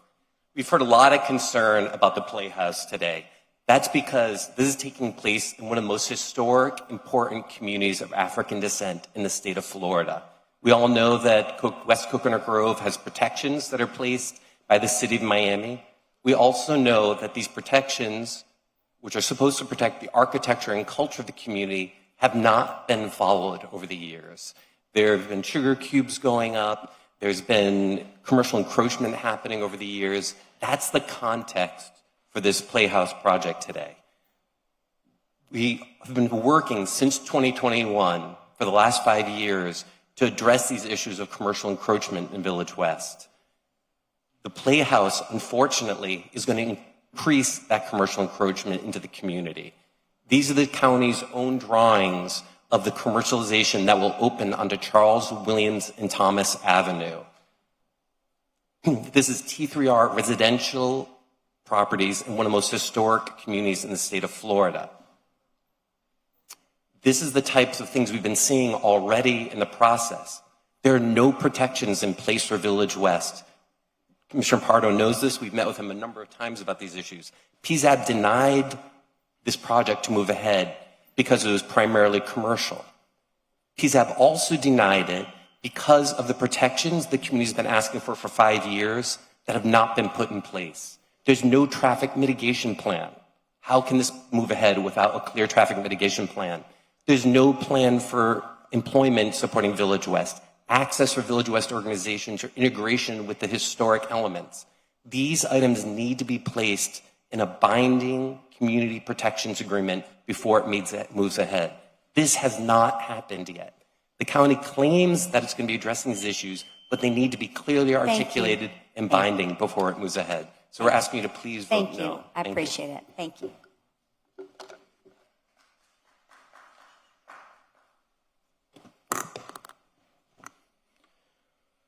Good morning, honorable commissioners, Mr. City Attorney, Mr. Manager, Madam Mayor. My name is Alexander Garnas. I'm the president for the Miami Association of Firefighters Local 587, located at 2980 Northwest South River Drive. I'm here to speak on RE5, the Safe and Ready Miami Public Safety Bond. Now, today I'm not just here on behalf of the 900 brave and highly skilled men and women of our fire department. There's no question that this bond will drastically improve the working conditions of my members. They have proven that whether they're responding to a stub toe, a cardiac arrest, an aggressive 3-alarm fire, or even the rescue efforts in a foreign country after a devastating earthquake, our firefighters won't let adverse conditions get in the way of them doing their jobs and fulfilling their mission and sworn oath to protect this city. But more importantly, I'm here on behalf of the 1 million residents and visitors that those 900 firefighters proudly serve day in and day out. For far too long, there have been 4 key areas within our city that have been underserved, and delayed response times are a growing concern. Your constituents, our patients, are the ones bearing the greatest risk, and there's no discounting the risk here. These are seconds and minutes that jeopardize our ability to save lives and protect property, and this bond will fix that. Now, this bond has seen its fair share of deferrals, just like the deferred maintenance our stations have endured over the years. But deferring whether or not we can arrive on time to save a drowning baby, or the ability to respond in time from someone bleeding out from a major traumatic incident, is not an option for a City of Miami firefighter. Commissioners, all we're asking is that you allow the voters to decide for themselves whether or not they want to enhance their own public safety benefit. We simply cannot risk allowing these subpar working conditions to persist and delayed response times to continue. As elected officials, you bear the same responsibility to keep our residents and visitors safe. Therefore, I respectfully ask you to labor with a vision and act with conviction. I strongly urge your support on RE5 for a safer and ready Miami. Our firefighters, and more importantly, our residents and visitors, deserve better.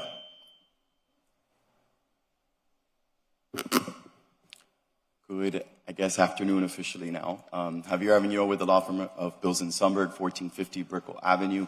I'm here on RE11. I will be brief, although the history on this item is not. I will keep it to what I think are the important highlights of what this item does and does not do.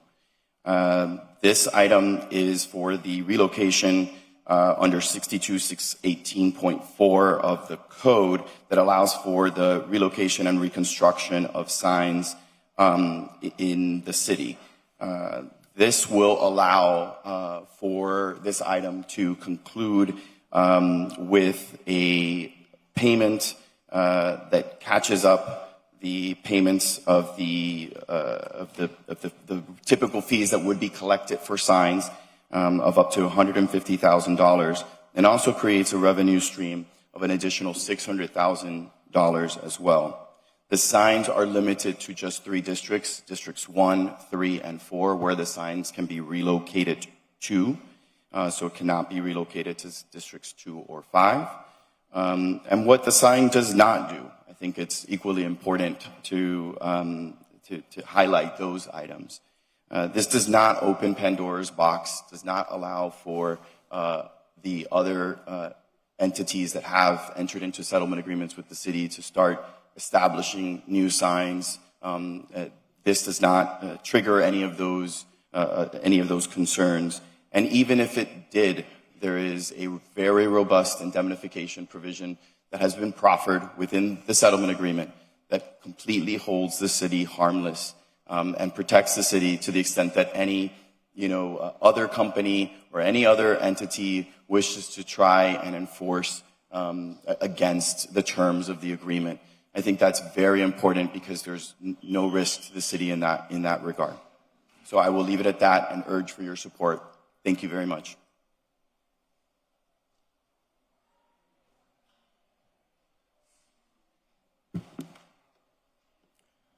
Good afternoon, Madam Mayor, Honorable Commissioners, Mr. Manager, Mr. City Attorney. Albert Robert, Miami Association of Firefighters, located at 2980 Northwest South River Drive, speaking on RE5. What is before the Commission today is more than a financial decision. It is a public safety decision. It is a decision that will determine whether our firefighters and paramedics can reach a father suffering a heart attack, a child who has stopped breathing, or a family trapped in a house fire before it's too late. Today, our firefighters are doing everything they can, but they cannot overcome one simple reality. You cannot respond quickly when there aren't enough fire stations. Every minute lost because of distance is a minute that can mean the difference between life and death. Delayed response times don't just affect the statistics. They affect families, neighbors, loved ones throughout our community. Supporting RE5 is an opportunity to change that. It's an opportunity to invest in the infrastructure that protects every resident, every business, and every visitor to the city of Miami. Public safety should never be compromised because we fail to keep pace with the growth of our city. Our residents deserve first-class public safety services. They deserve to know that when they dial 911, help is already on the way, not delayed because the closest station is too far away. Today, you have the opportunity to make a decision that will save lives, not just tomorrow, but for generations to come. I respectfully ask each of you to support RE5 and give the people of Miami the level of public safety they deserve. Thank you for your time and consideration. All right, I see no more speakers, so the public hearing and comment period is closed. Colleagues, what would you like to do? Would you like to power through till 1 o'clock and get a few items done? I'm seeing heads yes, no? I have 3 yes. Okay, great. We will do that. So we have the consent agenda. There's 2 items there. Anybody want to bifurcate any of those? I'll take a motion. Motion. Second. All in favor say aye. Aye. Show those passed. We have a lot of people here on 1, the bond, and 2, the Playhouse. So I think we'll take those items up early, so perhaps we can get folks on their way before we break for lunch. So let's start with RE5. I think over the past couple of weeks, including the 2 deferrals, as you all know, I've now visited every facility in our city multiple times, sometimes even into the back of the electrical closets and the generator rooms in a way that probably had never previously been done. I know that, particularly for the 3 of you that have been on the commission for a long time, that you have been well aware of the dangerous situation in our police headquarters building, because in 2024, Commissioner Pardo, Commissioner Gabella, and Chairwoman King, that is when the city undertook the study to look at what it would cost what it would need to design a new public safety building and where it could be sited, given the land that the city owns.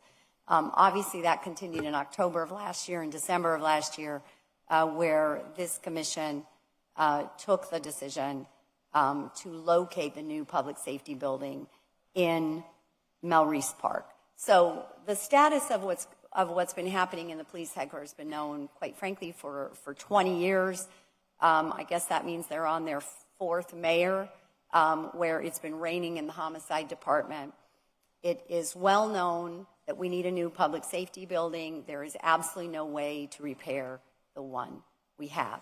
And that is the work that you have been doing for the past couple of years to rectify the neglect that had been going on for many, many years before that. I think what was not as well known to the public was the state of affairs of our fire rescue stations. And that's both a testament to the men and women that work there, that they didn't complain too much. But when you go in there, the working conditions in some of these older stations are unsafe. 60% of our stations are over 50 years old.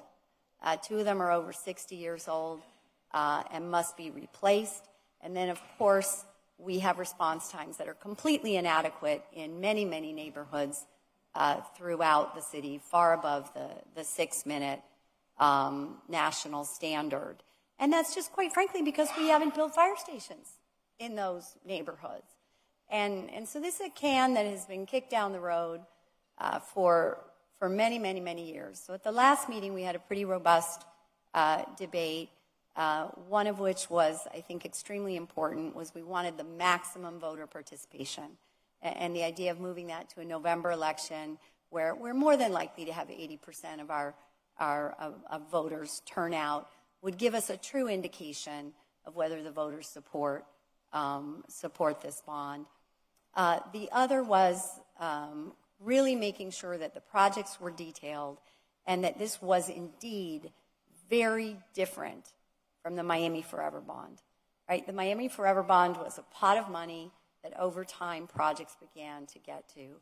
And I can tell you, Barbie Hernandez, our assistant city mayor, is doing a great job at trying to basically do a forensic analysis on where all that money is and put it together in a public-facing dashboard.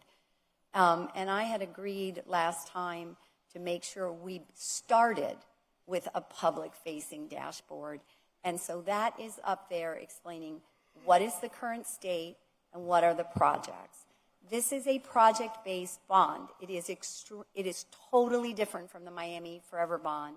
We have 20 projects, basically, right? One of them is larger, the public safety building, which would co-locate, as other modern cities and municipalities are doing, to have a unified command of police, fire, 911, and for us, finally, a Cat 5 ready emergency response center. We also need to replace our 2 most elderly fire stations. We need to build 4 new fire stations to provide the response times we need in the North Grove, South Grove, Allapattah, Liberty City, the far northwest corner of the city, and then the areas of East Shenandoah. Those are all the areas that have response times for emergency calls that are above 6 minutes and can sometimes be higher than 8 minutes. Then we have 13, so that's our 7 big projects. Then we have 13 stations that need renovations. Some of them are health related, others of them are new roofs, some of them are flood damage, others are older electrical systems. All of those projects and the scope of them have been detailed by station in the website, which is available to the public to look at. This is a simple choice for us. We know these problems exist. We know the further we delay these repairs, the more expensive they are going to get. We also know if we do not fix and expand our fire stations, we will not be providing life-saving care to some residents who are unfortunate enough to not live within a mile of our fire stations. This commission has the opportunity to put on the ballot in November the question to our residents. We're pretty smart. Do they want to support this or do they not want to support this? I told you last time I did a poll, and I was very truthful about them, that this is going to cost them money, right, on a monthly basis, right? Most of us pay our property taxes if we're paying through a mortgage, right? It goes on the monthly basis. So we're very truthful. And I asked them, if you knew that in the first year it would cost you about $4 a month, are you more or less likely to vote for the bond? And almost 70% of them said they were more likely to vote for the bond when they knew that. Then I asked them a different question, which is the larger amount of money. On average, it could be more than $10 a month. Does that make you more or less likely to support the police and fire bond? And the same percentage said yes. So at the end of the day, our residents know that their lives are worth, in the first year, $4 a month, and in the out years, $10 or $11 a month. Our team has looked at these projects, thank you to the administration, particularly to OCI and others. We have looked at the costs. We have done the analysis with finance. It ends up in the first year, that monthly payment is closer to $2.38. And the average annual payment will be under $10. So our residents are open to considering this. They want to consider it. And they have indicated that those costs, and it's not, they don't take these things lightly. We all know it's rough for a lot of families to make ends meet. But at the end of the day, when their kid is having an asthma attack, they want somebody to respond and respond quickly. And they have answered indicatively, not at the ballot box yet, that they are supportive. The question in front of us today is, do we want to allow them to choose to repair these facilities, expand the fire rescue facilities we need, get our emergency operations center up to Cat 5 standards with good backup power, and get our 911 call center out of a building that floods constantly, and we're constantly having to relocate our 911 center to a building that's over 100 years old. These are problems that we should have, our city should have solved 10, 15, 20 years ago, but it didn't. I promised when I got here I would look at what was going right in this city, and there's a lot, but I also would look at where the holes are. And I would be truthful to the residents when I saw them. And I saw this, and I wanted you to be aware of it, because it matters. It matters to you, it matters to your children, and it matters to the neighborhoods that we call home. So, colleagues, I'm looking forward to the discussion today, and I certainly hope you will consider putting this on the ballot and letting the residents of Miami choose or not choose to support this initiative. Thank you. Colleagues, anyone want to start, or Commissioner Pardo? Yeah, go ahead, please. Go ahead. No, you first. Go. Okay, so all right, so let's get down to the nitty-gritty here. What happened was, and she's right, okay, prior administrations have kicked this can down the road, and it landed up now, and we're talking about it now. Right, this morning I was threatened, okay, there was a mass text going around by my former campaign manager, because since I took the press away from him a while back, and he's not making money with me anymore, you know, he's doing this kind of thing. Some of these people here know them. His name is Emiliano. But he thinks I'm going to be swayed by this. And here's the thing, they're threatening me with a Republican vote. I am a Republican at the end of the day. But here's the deal. This isn't a Republican issue, or this isn't a Democrat issue either. It's plain and simple. We need to bring this up to date. We need to take care of this. And the question is, the objective is, how are we going to do it, the financing? Now, for me, okay, as I stated earlier, this is not the first time I say this, 3 things have to happen for me to push this forward, okay? One of them is, when we sell the existing police headquarters, okay, which the estimates came in that it's worth now about $70 million, which I think it's low. I think it's worth a lot more money than that. if you compound for property value in the future, I think that site is going to be worth a lot more money, probably between $100 and $150 million. Okay, so stipulation number one for me, the language has to be in there that if and when we sell that building for whatever amount we sell it, that money will go to pay down the debt, to lessen the burden on the taxpayer for taking this debt on. That's number one, okay? That has to be in black and white for me. I have to have assurances, because other than that, no go for me, no can do, okay? Number two, also, okay, and a lot of people didn't talk about this. When we issue one of these things, and in the past, okay, grants come in, some matching grants come in. On the $400 million that was issued, okay, 272 was actually issued. There remains 125 to 130 to be issued that we never issued that, okay. But there were a lot of loopholes in that thing, and that's why people ask, hey, you guys haven't even spent the money for the 400, and now you want another 450. This is part of the problem here, and the mix-up here, okay. Now that wasn't our doing. That wasn't our doing. You weren't here. You weren't here. You weren't here. You weren't here, and I wasn't here. Nobody was here. Okay, now, having said that, okay, I say that if there are any matching grants that come in, the matching grants will go to pay down the debt automatically, not to use for anything else, okay? Not to use for anything else. That has to be in writing also. Not that we're going to say it up here, like sometimes in the past has happened, that we've said stuff up here and the wind has taken it, and then you see something else on paper that doesn't even reflect the conversation that we've had up here, okay? So for me, okay, and I understand my fiduciary duty with the taxpayer, okay? Now, we also have to have a cap on what we're going to spend for the police building headquarters, okay? What is this that I hear of $1 billion? Commissioner, and I'm happy to let the city manager weigh in. When the AACOM has been doing the analysis on the public safety building, right? Let's be very clear, it's not just police headquarters. We also have to have our 911 call center, and we'll be co-locating the emergency operations center and fire headquarters. Fire headquarters, as you all know, fires all over the city, so they don't have very much. It's more their office space, so that's not a huge amount of space. The current analysis, correct me if I'm wrong, Mr. Manager, is coming in at about $320 million. Our new police chief, our city manager, myself, we are all in conversations to value to engineer that to the amount that we committed to in here, which is $305 million. I do support what Gabriela said. I have I support that. Everything you said. Yeah, I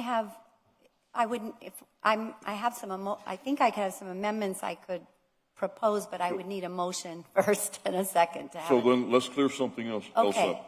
Let's clear up. So we're proposing a $450 million bond, and we're going to float that bond in tranches. We're not going to float it at the same time. When you do float that bond, that bond is my understanding that you have a 3-year window to use it, right? And we're not going to do anything with it if we're not actually using it to service the debt.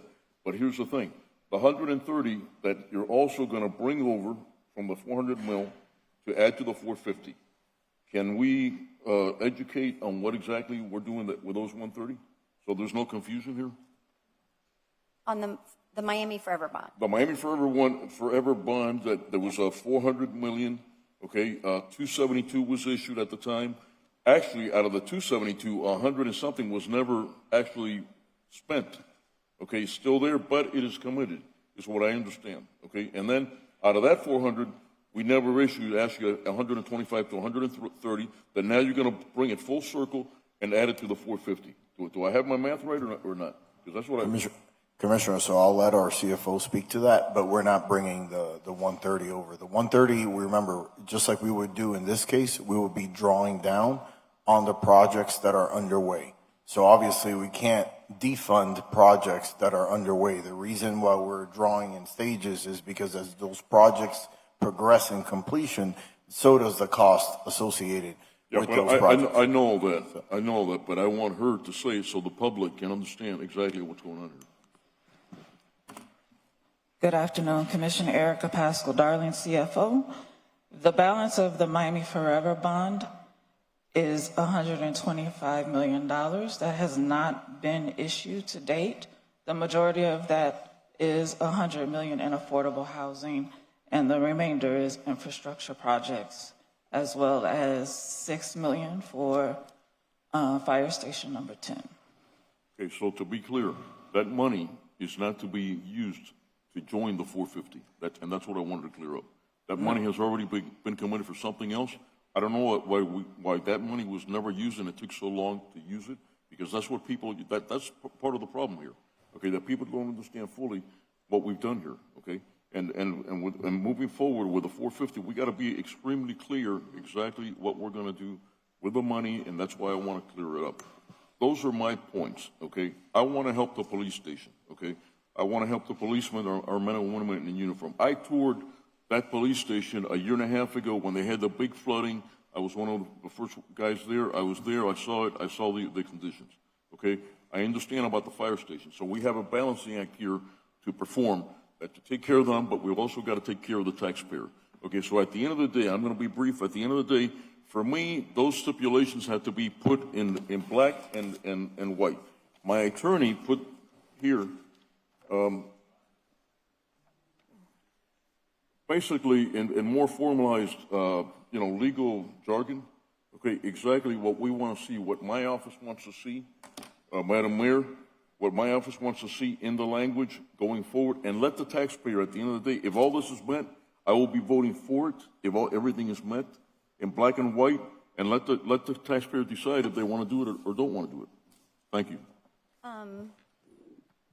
Commissioner, I would still need a motion in a second before I can make amendments, but why don't I say back to you what I think I heard, which would make an amendment, and that would give you a little time to legalize it.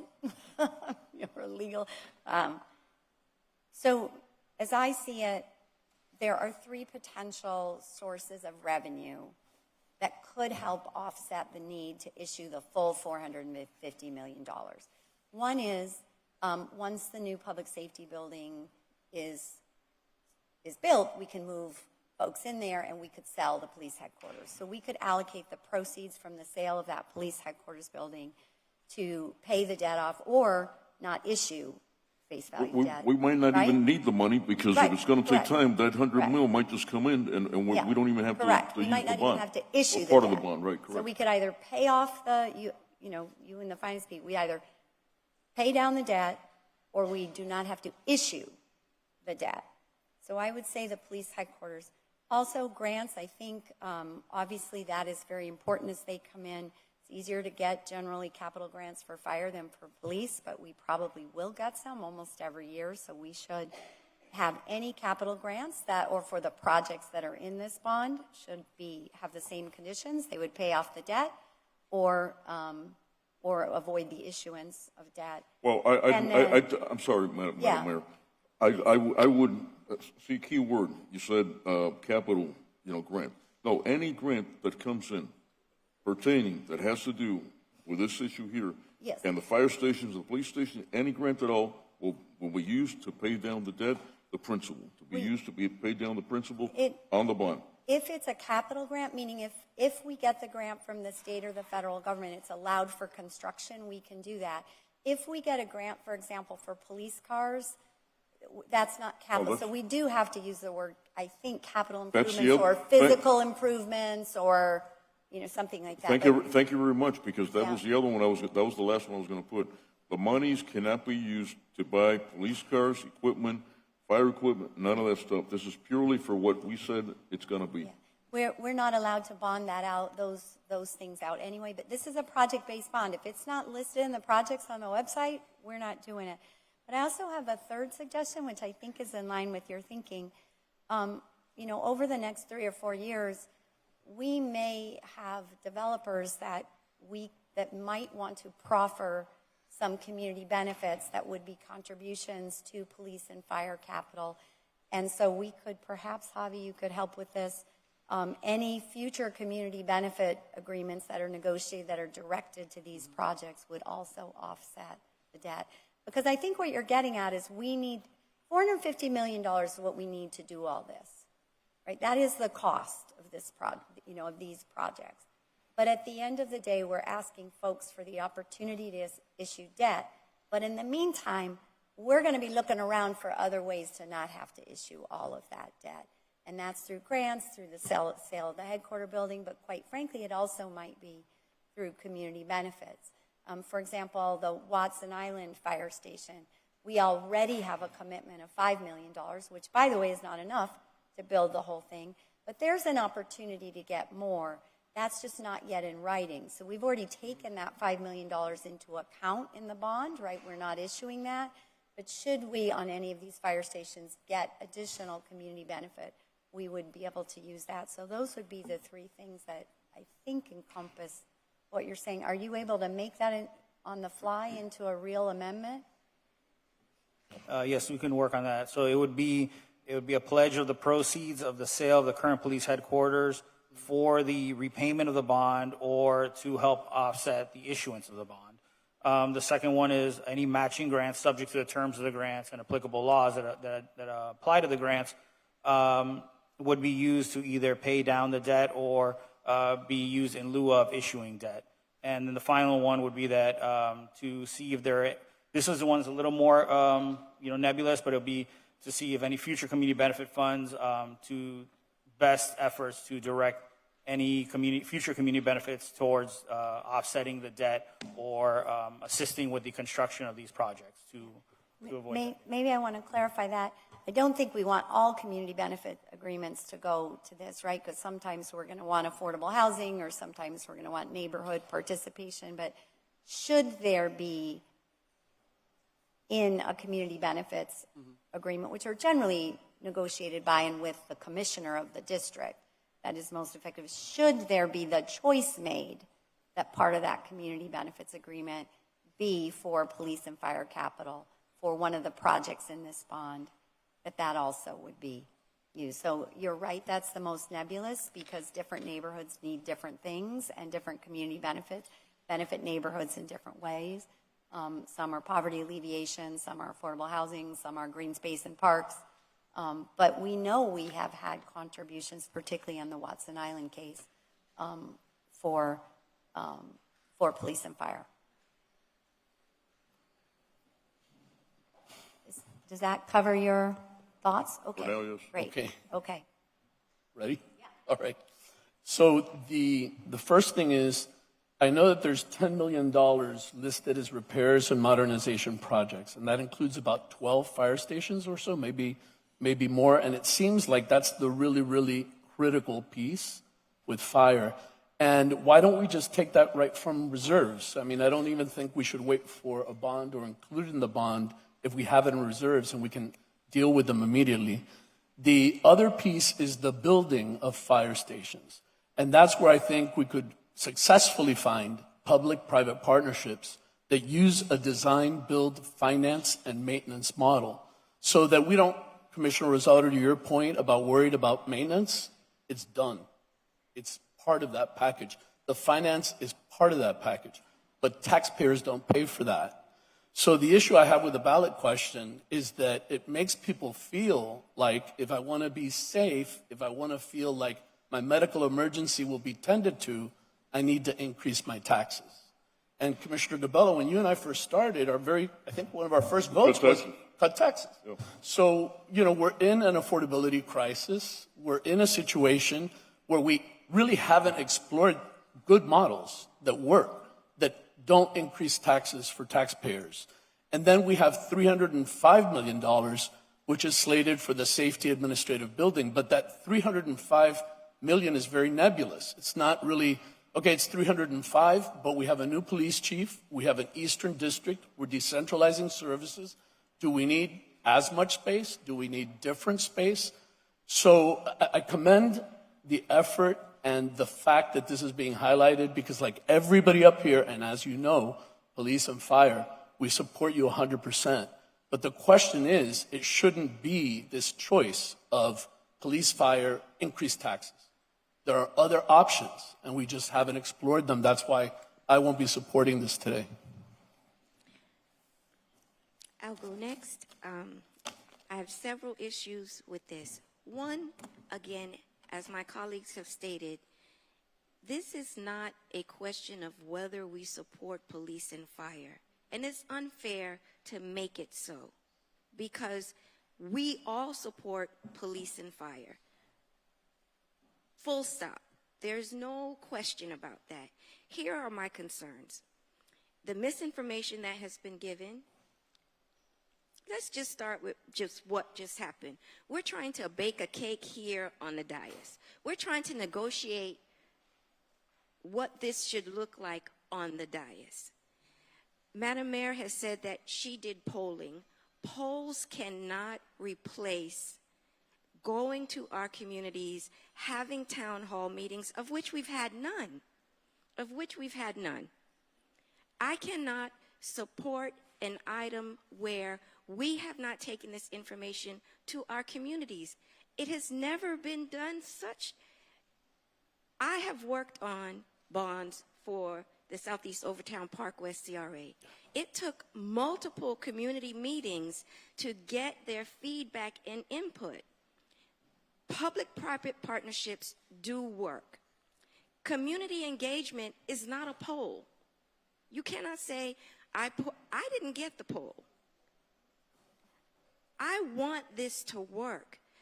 But we also have to address the fact that we have debt service coming up.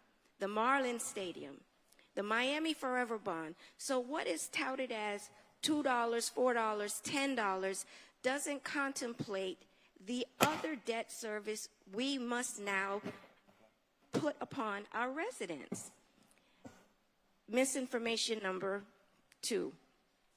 We can't propose this bond referendum in a special election.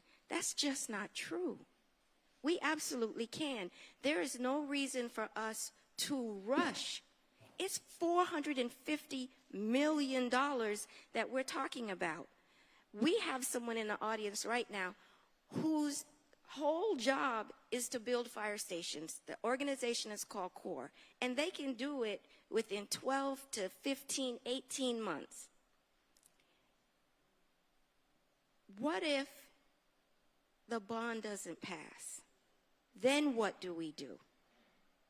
We would be where we are right now. I think it is fiscally responsible for us to stop, take a breath, and work this through.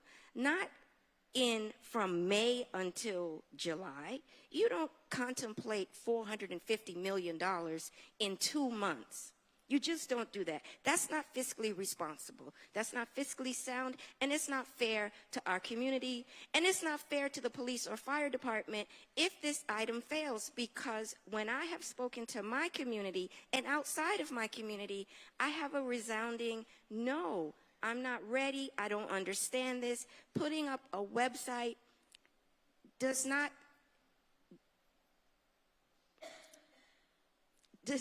take the place of community engagement. It just doesn't. Javi, you just said that you're going to do an amendment to contemplate grants and this and that. Grants are very specific. When we apply for grants, when we get grants, you have to use that grant for the purpose that it was given. You can't say, as Commissioner Gabella would like, any grant money we get will be pledged for this. You can't do that, and you should have said that.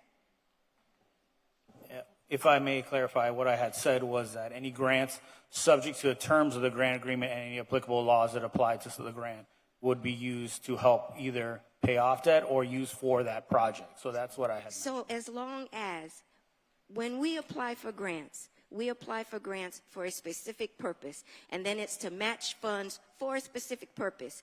Now, the grants that we get in, all of them cannot be applied to that. So it would be for a specific purpose. And we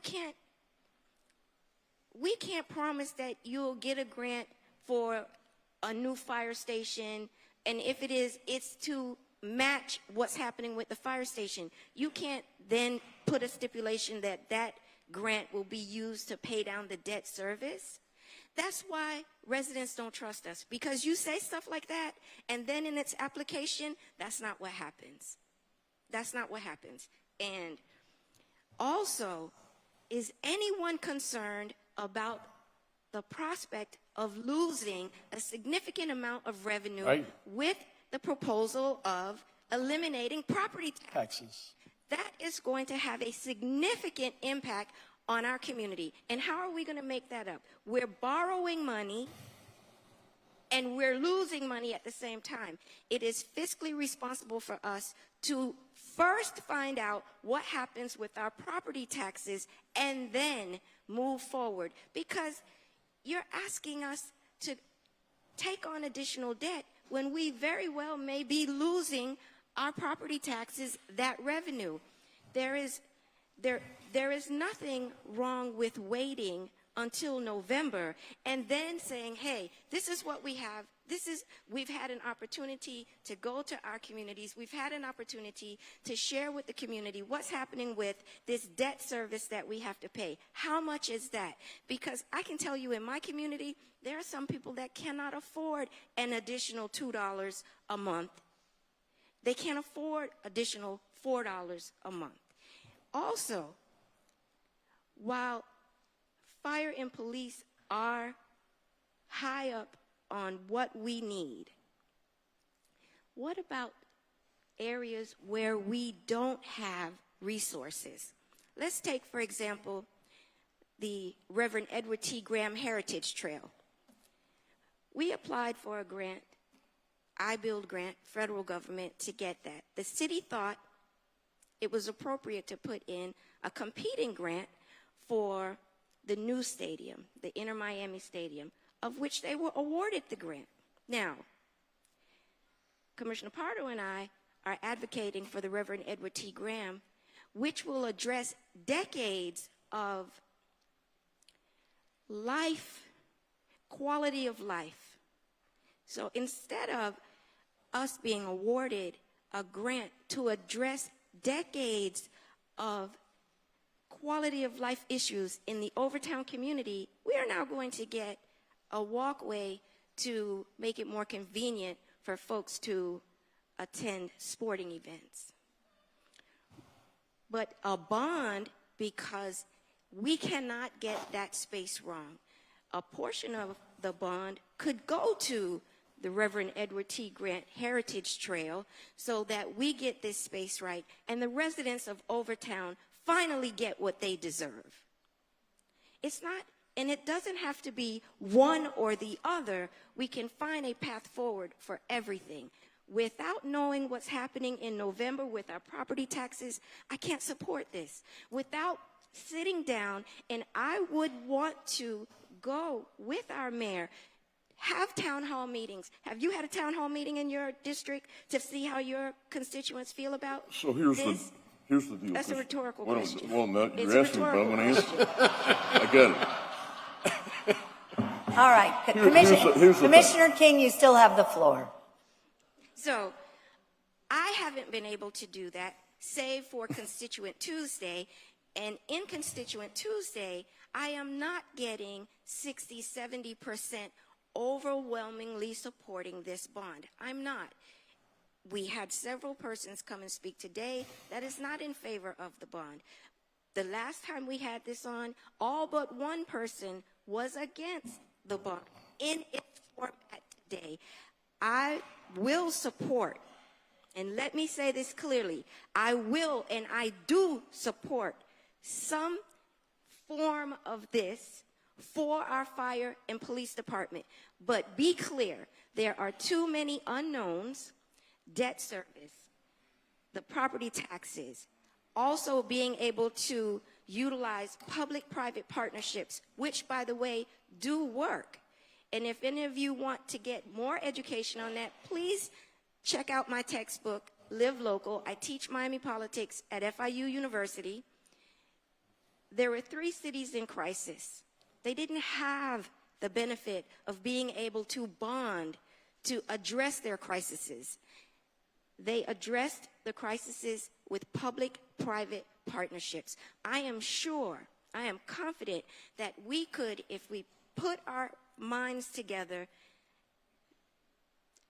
identify public-private partnerships that would lower the amount of money that we need to ask our residents to go into debt for. So with all of those reasons that I've just submitted to you, I cannot, in good conscience, for my community, support this. But I will support us taking time to do our due diligence, to meet with our community, and put this on a special election so that we really will have the support of the entirety of the community. Because what will break my heart is if we just move forward and rush this through, that our community rejects it. And it has been done. In Florida, there were the last two bonds that came up in different cities. The community rejected it. And I don't want to see that happen, because we do need the police station, the fire stations. We do need that. I know better than anybody. I've toured these spaces. I am in the process of negotiating a public-private partnership for the substation on Northwest 62nd and 10th Avenue to build that. You're preaching to the converted. I visited these spaces. I know what they need. I've had best friends, childhood friends that are firefighters, that are police officers. There is no universe that I do not support the efforts of police and fire, but I cannot today support this by agreeing to put it on the ballot without us doing some real work with the people who are going to take on this debt. We have to do community engagement. We have to go to our community and listen to them and answer the tough questions, because that's why we were elected. City Attorney, is there a way to add to this resolution P3, consideration of P3? Yes, if it's the will of this body, we can definitely add into the recitals that consideration of public-private partnerships would be something that we'll take into account for the construction of these projects. Okay, I would like to make a motion with that and with Commissioner Gabella's amendments. Okay. And I have one quick question. Is there a way to just move those 10 million and get that going? The 10 million that's being included here, can we just take that 10 from reserve and address repairs and modernization? Our reserves are complicated in the city. It's detailed in the ordinance, so I would look at our assistant city attorney to explain to you how it's limited in the use of the reserve fund, not to mention that there's a quick turnaround also required to repay back into the reserve those funds. Okay, which so will then come from our general fund. Let me rephrase it. Not necessarily reserves, but if there's available funding in the range of 10 million that can be used and prioritized for this, so that it doesn't have to wait for a bond issuance or some later date when we know that these repairs are really necessary and critical. Absolutely, Commissioner, but if we had the 10 million available, we would be using it for exactly that. So we can take that out of the bond. Perfect. Yes. No, I don't believe that. I'm sorry to. Right now, we do not have $10 million allocated anywhere in the budget to do these repairs, right? And this budget has been voted on for years and years and years. So unless, you all, I guess, will roll out the budget, but my preference is we put in front of the voters what we need to deal with the situation that's been growing. And this is another one. Should you as a commission decide to take money out of the general fund to pay for these items, again, we would not have to issue the full amount of debt. And I think that is at the core of this discussion today, is in order to deal with the problem, we cannot do what we did in Miami Forever Bond, right? Miami Forever Bond, we would say, we're going to hear 100 projects. And this project cost $45 million. And in Miami Forever Bond, we put $7 million in there. And we're just going to get grants over time to do it. No one can figure out why the flooding project hasn't been worked or why the community center in their park hasn't been finished. It's because we didn't say this is what it costs. And so what we need to do with this is say what it costs. And then we find all kinds of other ways to fill it in so we don't have to get to that $450 million cap.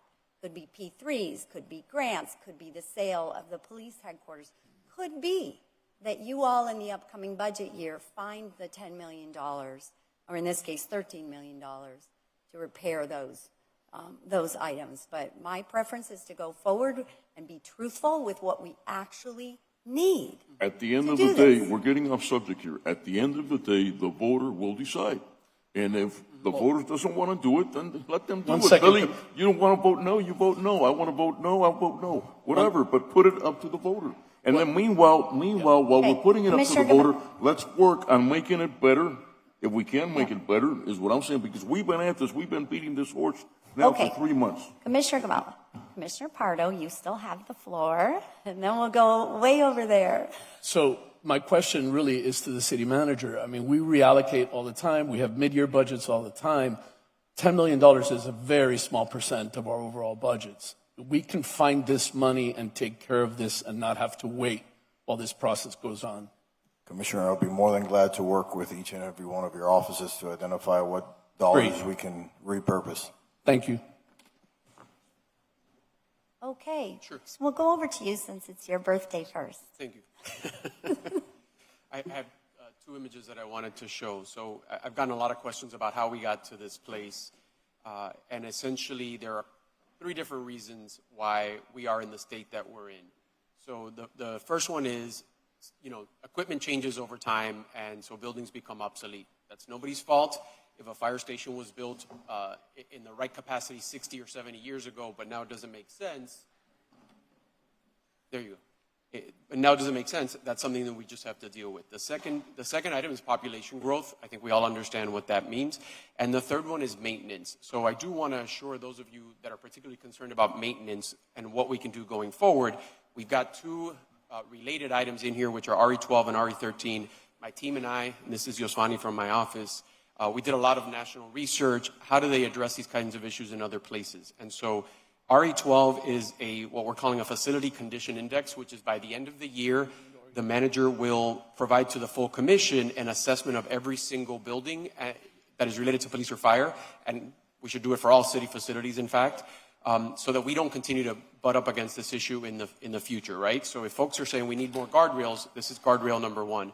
And RE13 is guardrail number 2, which is a police and fire facilities maintenance reserve fund, which gets at what Commissioner Pardo is suggesting essentially, which is we should be setting aside more money every single year to make sure our buildings don't get into this shape. So I hope my colleagues will support these items regardless of how they feel about the bond at this time, because these are good things to protect us into the future so we don't have to deal with these things.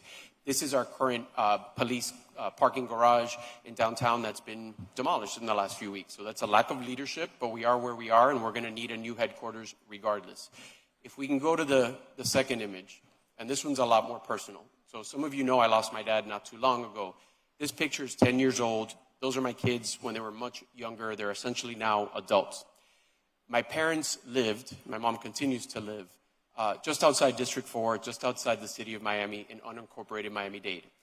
Right around the time that this picture was taken, my dad had a heart attack, and fire rescue from unincorporated Miami-Dade off of 62nd Avenue, just south of 8th Street, so just south of District 4, just south of the city of Miami, saved his life within 5 minutes. Our response time, had he lived the same distance away north of 8th Street, would have been about 8 minutes. And I have been assured that he wouldn't have made it. So I cannot in good conscience say that I can't support giving voters the right to choose what they want the response times for their families to be.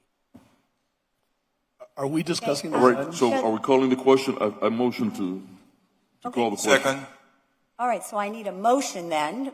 I got a Commissioner- motion. The motion on the table, second the motion. Have we finished with discussion? I don't know. I mean, Oh, we haven't finished? no, confused. we haven't. I'm sorry, through the chair. That would be me today. Okay, so Commissioner Gabella, you have a motion on the table, Yes, ma'am. seconded by Commissioner Gabella. No, I I'm made the sorry, motion. I've got to. Seconded Escalona. Who down there? Okay. We will include, as Javi said, the sale of the police headquarters, any grants that are specifically applied for to offset this, as the words used, comply with the law and the conditions. And should any commissioner negotiate any future community benefit contributions, and we will put in the recitals that when possible or practical, P3s can be considered. And so those, I think, are the 4 amendments. Do you accept all those, Commissioner I Gabella? accept all those in the order that it came. Yep. And at the end of the day, okay, if this money is not used for a police department headquarters, okay, It cannot. or for the repairing or betterment of fire stations, it will not be used, and we will return it to the taxpayer. Is that clear? Am I clear on that? Yep. I mean, I can't be any more clear And than that. Todd, you have something? Briefly, thank you, Chair. So a motion was made by Commissioner Gabella to pass RE5, seconded by Commissioner Escalona. Right now, there are 4 amendments that were proffered. And if- Then accept. Just one sec. Sorry, one more thing. And if for any reason, okay, if for any reason the project does not go through because things change here, okay, then that money will be given back to the taxpayer in the city of Miami. Period. End of story. That money will not use that money for anything other than that stated purpose. This will not be like the $400 million. No. Okay. This has no correlation to a bond for all money. This is a project-based bond. If it's not these projects, we can't spend Only it. for that. Yep. Todd? My apologies, but briefly, Commissioner Gabella made a motion to pass RE5, which was seconded by Commissioner Escalona, that accepts the 4 proffered amendments, and there's just 2 administrative amendments that I need to read into the record. RE5 will be amended pursuant to a substitution memo dated June 30th, 2026, in addition to adding a City Commission resolution number to the body of the legislation. Does the mover and seconder accept those 2 amendments? Yes, Thank sir. you, Chair. Okay. It sounds like we're ready for a vote. I think we have, I'm sorry. Madam Chair, today, I think Commissioner Gabella and Commissioner Pardo and I have. You may have one more bite at the apple. Well, I'm just trying to figure out what does that ballot language look like? The ballot language is in the item. So the ballot language stays that way. The ballot language has to be 75 Right. words, Yeah, as you well know. Right. These will all be recitals. So how does that the will be voter know added. that But they the have? ballot language is. How does the voter know they have other options, or that they could? This will be Oh, added wait a to the minute, the resolution. ballot language- Just one second. Let's go back and forth, then we'll come back.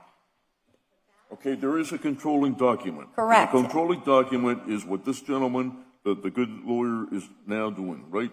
And I granted, you're not going to be able to get all your legal jargon in there, right? Because it's 75 words, but that is the controlling document.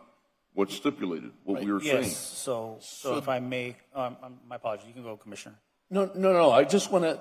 So the ballot language of the 75 words would still lead the voter to believe that they have this choice either between safety, police and fire, or increasing their taxes. There's nothing outside of that. That doesn't change regardless of the amendments that we're adding right now. That's correct. Right now, And there's no discussion with the community, and there's no outreach, and there's no engagement, and we're just putting this on for $450 million. That's what we're voting on?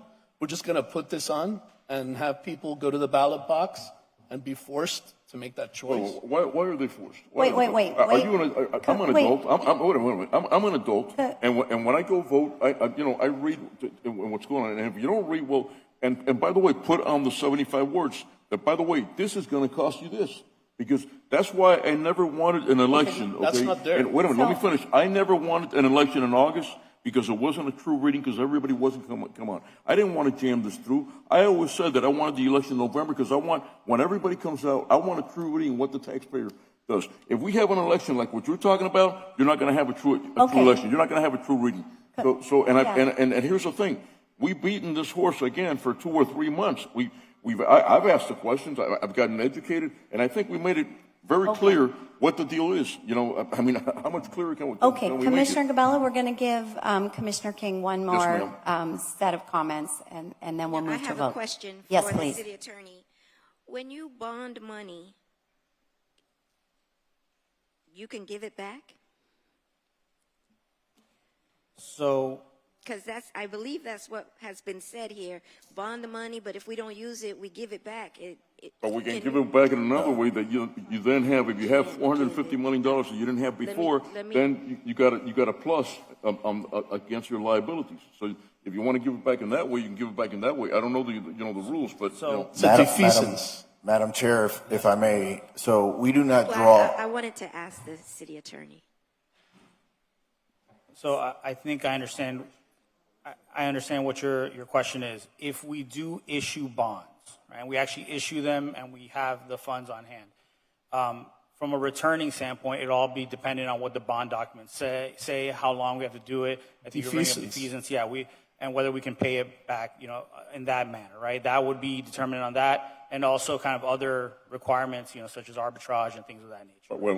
And But you would have the money. You would have the money because we just stated that the money cannot be used for anything other than fire stations or a police. So if it's not used that, you are going to have the money. If it's not using that, it defeats. So what this item, if approved by the voters, what it would do is it would authorize the city to issue bonds in one or more series. So it's not that we are automatically going to get the money. We understand We have that. to issue that, and depending on how many series or the number of series, as it says, I believe in section 14 of the resolution, it would still have to come back to City Commission to authorize the terms of those issuances. It's going to be done in tranches, is what I understand. It's going to be done in tranches because we don't want money that we're not using yet and service the debt on that money that we're not actually using. So if we don't issue, then we just do not issue, and there will be no debt to pay back. So that's how it Great. works. And you can change projects, right? Just 1 second. We got 3 people going in Commissioner King has the floor, folks. One more question. Go ahead. I don't have another question. I might have another comment after you, because here's the thing, what you just said, we haven't gone through the bond process. We don't know how it's going to be issued. What's our rating? How much money do we owe? How much money do we owe on the other bonds? When is that money due? Miami, the Marlins Stadium, the Miami Forever bond. When is that debt service due? I understand that it's due now. How much is that? How much on top of what that is this going to be? Can I ask you guys a question, both of you? Let me ask you guys a question. You have Southeast Overtown Park West, sure. and he has the Sierra. You just issued a bond for $150 million. Tell me, before you issued the bond, did you take a poll out there? Did you go out? Absolutely. We totally did. For how long? Absolutely. Yes, we we I had was part of the several community. We had several community meetings. We have 3 people talking at once, and this is a professional meeting. We answer Colleagues. professionally. I'm not sure Commissioner- what you're listen. Commissioner King. 1, don't point your finger at me I'm not because I'm pointing- not your child. Don't point your finger at me. 2, he asked us a question, and Commissioner Pardo and I answered because we absolutely did take our bond. It took us over a year. It took you over a year because the county Commissioner- held it up wait, and other things Commissioner- happened. It didn't take over a year because you guys were doing county meetings, guys. Folks, Commissioner Gabella? Yes, ma'am.